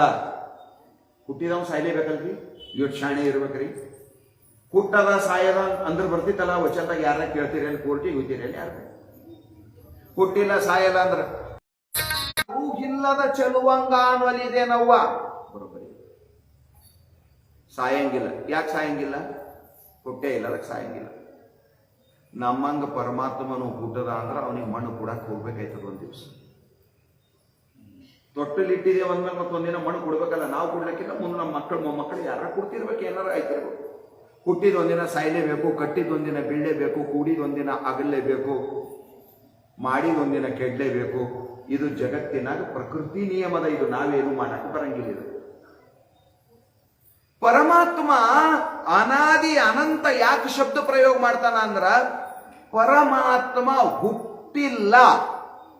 ಹುಟ್ಟೋದ್ರೆ ಅವನು ಸಾಯ್ಬೇಕಿತ್ತು. ಹುಟ್ಟು ಸಾವು ಈ ಶಬ್ದ ಪರಮಾತ್ಮನಿಗೆ ಸಂಬಂಧ ಪಡಂಗಿಲ್ಲ. ಅವನಿಗೆ ಒಬ್ಬನಿಗೆ ಅಪ್ಲೈ ಆಗಂಗಿಲ್ಲ. ಈ ಶಬ್ದ ಪರಮಾತ್ಮನಿಗೆ ಸಂಬಂಧಿ ಆಗಂಗಿಲ್ಲ ಯಾವ ರೀತಿಯಿಂದನು. ಹುಟ್ಟು ಸಾವುಗಳು ಪರಮಾತ್ಮನಿಗೆ ಇಲ್ಲ ಅಂದ್ಮೇಲೆ ಹುಟ್ಟಿದವನಿಗೆ ರೋಗ ಬರ್ತಾವ, ಹುಟ್ಟಿದವನಿಗೆ ಮುಪ್ಪು ಬರ್ತದ, ಹುಟ್ಟಿದವನೇ ಸಾಯ್ತ. ನೀವು ಮಧ್ಯೆ ಇವು ಉಳಿದಿದ್ದ ವಿಕಾರಗಳು, ಷಡ್ಭಾವ ವಿಕಾರಗಳು, ಅಸ್ಥಿ, ಜಾಯತೆ, ಪರಿಣಮತೆ, ವಿವರ್ಧತೆ, ಅಪಕ್ಷಯತೆ, ವಿನಶ್ಯತೆ, ಇವು 6 ವಿಕಾರಗಳಾದವ ಶರೀರ. ಹುಟ್ಟೇ ಇಲ್ಲ ಅಂದ್ಮೇಲೆ ಅದಕ್ಕೆ ಅಕ್ಕಮಾದೇವಿ ಅಂದಳು, ಇಂಥ ಚೆಲುವಾದಾನ ನಾನು ಒಪ್ಪಿರ್ತಕ್ಕಂಥ ಹುಡುಗ. ಅಕ್ಕಮಾದೇವಿ 5 ಮಂದಿ ಗೆಳತಿಯರಿದ್ದು, ಬಹಳ ಮಜಾ ಇದ್ರು ಅವರು. ಒಬ್ಬಾಕಿ ಕಾತ್ಯಾಯಿನಿ, ಒಬ್ಬಾಕಿ ಶಂಕರಿ, ಅಕ್ಕಮಹಾದೇವಿ, ಹಿಂಗೆಲ್ಲ ಇವರು 5 ಮಂದಿ ಗೆಳತಿಯರು ಇದ್ರು. ಆ ಶಂಕರಿ ಅನ್ನಕ್ಕೆ ಬಹಳ ವಿಚಿತ್ರ ಇದ್ದಳು. ಒಲೆಗಿನ ಬೆಂಕಿ ಕೆಂಡ ತಗೊಂಡ ಮ್ಯಾಲ ನೀರು ಹಾಕಿದ್ರೆ ಏಟು ಬೆಳ್ಳಗೈತಿದ್ರಿ ಇದು. ಈಗ ಎಲ್ಲರ ಮನೆ ಗ್ಯಾಸ್ ಬಂದವದು ತಿಳಿಯೋದು ಕಠಿಣ ಇದೆ.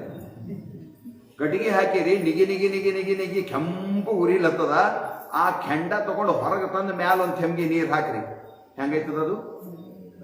ಕರ್ರಗೈತದ. ಹಾಂಗಿದ್ದಳು ಅಂತ ಆಕಿನ ಬಣ್ಣ ಆಟ ಕರ್ರಗಿತ್ತು. ತೂಟಿ ಬಿಟ್ಟು ಹೊರಗಿದ್ದು ಅಂತ ಈ ಅಡ್ಡ ಹೊಲ್ಲು ನೆಂಟಸ್ತಾನೆ ಒಂದು ನಿಂದಿರ್ತಿದ್ದಿಲ್ಲಕಿ ಶಂಕರಿ. ಯಾರೋ ಹೇಳಿದ್ರಂತ ಹುಡುಗಿ ಬಹಳ ಚಂದ ಅಳರಿ, ಮಸ್ತ್ ಅಳರಿ ಅಂತ 100 ನಮ್ನ ಹೇಳಿ ಕರ್ಕೊಂಡು ಬಂದಿರಂತ. ಹುಡುಗ ಬಹಳ ಚಂದ, ನನಗೆ ಪಸಂದನ, ನಾನು ಅವನಿಗೆ ಮದುವೆ ಮಾಡ್ಕೋತೀನಿ ಅಂತ. ಮಾವ ಪಸಂದ್ ಅನ್ಬೇಕಲ್ಲ. ಮರುದಿನ ಗೆಳತಿಯರೆಲ್ಲ ಕುಂತಿರಂತ ಮಾತು ನಡೀತು. ಮಾತಾಡುವ ಸಮಯದೊಳಗ ಒಬ್ರಿಗೊಬ್ರು ಅಂದ್ರಂತ, ಏನ ಶಂಕರಿ ಮುಗಿನಾಗೆ ನಗಲತ್ತೀರಿ, ಏನಾಯ್ತು, ಹುಡುಗನ ಕಡಿನವ್ರು ಹೇಳ್ಯಾರೇನಂತ ಪಸಂದ್ ಆಗಿದೆ ಅಂತ. ಆಕೆಂದ್ಲಂತ, ಇನ್ನ ಅವ್ರಿಗೆ ಹೇಳಿಲ್ಲ ಖರೆ ನಂದು ಅರ್ಧ ಮದಿ ಆಗ್ಯದ ಅಂದ್ಲಂತಕಿ. ಹೆಂಗ ಅಂತ ಕೇಳಿದ್ರು, ಹುಡುಗ ಒಪ್ಪಿದ್ರ ಅರ್ಧ, ಹುಡುಗಿ ಒಪ್ಪಿದ್ರ ಅರ್ಧ. ನಾವು ಒಪ್ಕೊಂಡಿದ್ದ ಅದಕ್ಕೆ ಅರ್ಧ ಆಗ್ಯದ, ಹುಡುಗ ಒಪ್ಪಿದ್ರೆ ಪೂರ ಆಯ್ತದ. ಇದು ಶಂಕರಿ ಡೆಫಿನಿಷನ್ ಮದಿ. ಆಗ ಅವ್ರು ಹೇಳಲೇ ಇಲ್ಲಂತ. ಮುಂದೆ 4 ದಿವಸ ಬಿಟ್ಟು ಒಬ್ಬ ಹುಡುಗ ಬಂದ, ಅಕ್ಕಮದೇವಿಗೂ ನೋಡ್ದ, ಜಬರ್ದಸ್ತಿಲಿ ಕೂಡಿಸ್ದ ಅವ್ರಪ್ಪ ನೋಡ್ದ. ಹೋದ್ರು, ನೋಡಿ ಹೋಗಿ ಆಗ ಕೇಳ್ತಾ ಇದಾರ, ನಿನಗೂ ಹುಡುಗ ನೋಡಕ್ ಬಂದಿನಂತ, ಹೆಂಗದಾನ? ಆಗ ಅಕ್ಕಮದೇವಿ ಅಂತಾಳ, ಆ ಹುಡುಗರ ನನ್ನ ಪಸಂದ್ ಬಂದಿಲ್ಲ. ಊರ್ ಮಂದಿ ಮಾತಾಡತಾರ, ನಮ್ಮ ಊರಾಗೆ ಅವತ್ತು ಚೆಲುವ ಯಾರಿಲ್ಲ ಅಂತ, ನಿನಗೆ ಹೆಂಗ್ ಪಸಂದ್ ಬಂದಿಲ್ಲ? ನಾ ಪಸಂದ್ ಮಾಡಿದ ಹುಡುಗ ಹಿಂತವಾದನ, ಕಾಮದೇವನಿಗೂ ಅವನ ಮೇಲೆ ನಿವಾಳಿಸಿ ಬಿಟ್ಬೇಕು, ಅಷ್ಟು ಸುಂದರ ಅದ ಅವ. ಯಾರು ಹೇಳು ಅಂದಾಗ ಈ ಮಾತು ಹೇಳ್ತಾರ, ಸಾವಿಲ್ಲದ ಕೇಡಿಲ್ಲದ ರೂಪಿಲ್ಲದ ಚೆಲುವ, ಭವವಿಲ್ಲದ ಭಯವಿಲ್ಲದ ನಿರ್ಭಯ ಚೆಲುವಂಗ ಅನುವಲಿದೆನವ್ವ, ಚನ್ನ ಮಲ್ಲಿಕಾರ್ಜುನನಿಗೆ ನಾನು ಅಲಿದೇನೆ ಕೇಳೇ. ಹೆಂಗದನು ಅಂದ್ರೆ ಇದ್ರ ತೆರಿ ಫೇಲ್ ಆಗ್ಯದ ಅಂದೊಳಕ್ಕೆ ಶಂಕರಿ. ಆ ದೇವ್ರಂತ ಅವ್ನ್ ಹೇಳಿ ಅವನಿಗೆ ಹೋಗ್ತಾರಂತ, ಅವ ಬಂದು ನಿನ್ ತಾಳಿ ಕಟ್ತಂತ ತಗೋ. ಆಕೆ ಟಿಂಗಲ್ ಮಾಡಿದ್ಲು. ಆಮೇಲೆ ಅಕ್ಕಲ್ಲಿಂದ ಬಂದು ಕಲ್ಯಾಣದಿಂದ ಕದಳಿ ಹೋದಳು. ಅಕ್ಕನ ಚರಿತ್ರೆ ನಿಮಗೆ ಬಹುತೇಕ ಗೊತ್ತದ ಎಲ್ಲರಿಗೆ. ಅದರ ಸಲುವಾಗಿ ಇಲ್ಲಿ ಒಂದೇ ಒಂದು ಮಾತಿನ ಅಭಿಪ್ರಾಯ ಏನು ಅಂತ ಕೇಳಿದ್ರ, ಪರಮಾತ್ಮ ಹುಟ್ಟಿಲ್ಲ. ಅದಕ್ಕೆ ಅಕ್ಕಮಾದೇವಿ ತಾಯಿ ಪರಮಾತ್ಮನ ರೂಪದ ವರ್ಣನೆ ಮಾಡುವಂತ ಸಮಯದೊಳಗೆ ಪರಮಾತ್ಮ ಅನಾದಿ ಅನಂತನ ಅನ್ನದೇ ನಮ್ಮೆಲ್ಲರಿಗೆ ತಿಳಿದೆ ಅಂತ ತಿಳ್ಕೊಂಡು ಸಾವಿಲ್ಲದ ಕೇಳಿಲ್ಲದ ಅಂತ ನಮ್ಮ ಹಳ್ಳಿ ಭಾಷೆಯೊಳಗ ಆ ವೇದದ ವಾಕ್ಯವನ್ನ ಡೆಫಿನಿಷನ್ ಮಾಡಿದಾಳೆ. ಅದರ ಸಲುವಾಗಿ ಪುಣ್ಯಾತ್ಮರಿಗೆ ಬಹಳ ಸುಂದರವಾದ ವಿಚಾರ ಇರ್ತದೆ. ಮತ್ತ ಉಳಿದ ವಿಚಾರ ನಾವು ನಾಳೆ. ನಿಮಗೆ ವಿಡಿಯೋಗಳು ಇಷ್ಟ ಆದರೆ ಶೇರ್ ಮತ್ತು ಸಬ್ಸ್ಕ್ರೈಬ್ ಮಾಡೋದ್ರ ಜೊತೆಗೆ ನಿಮ್ಮ ಕೈಲಾದಷ್ಟು ಸಹಾಯ ಮಾಡಿ. 1, 2, 5 ನಿಮ್ಗೆ ಎಷ್ಟಾಗುತ್ತೋ ಅಷ್ಟು. ನೀವು ತೋರುವ ಈ ಪ್ರೀತಿ ಮತ್ತು ನೀವು ನೀಡುವ ಈ ಪ್ರೋತ್ಸಾಹಧನ ಇನ್ನಷ್ಟು ವಿಡಿಯೋಗಳನ್ನು ಮಾಡೋದಕ್ಕೆ ನಮಗೆ ಅನುಕೂಲ ಆಗ್ತವೆ. ಎಲ್ಲರಿಗೂ ನಮಸ್ಕಾರ. ಜೈ ಹಿಂದ್, ಜೈ ಕರ್ನಾಟಕ.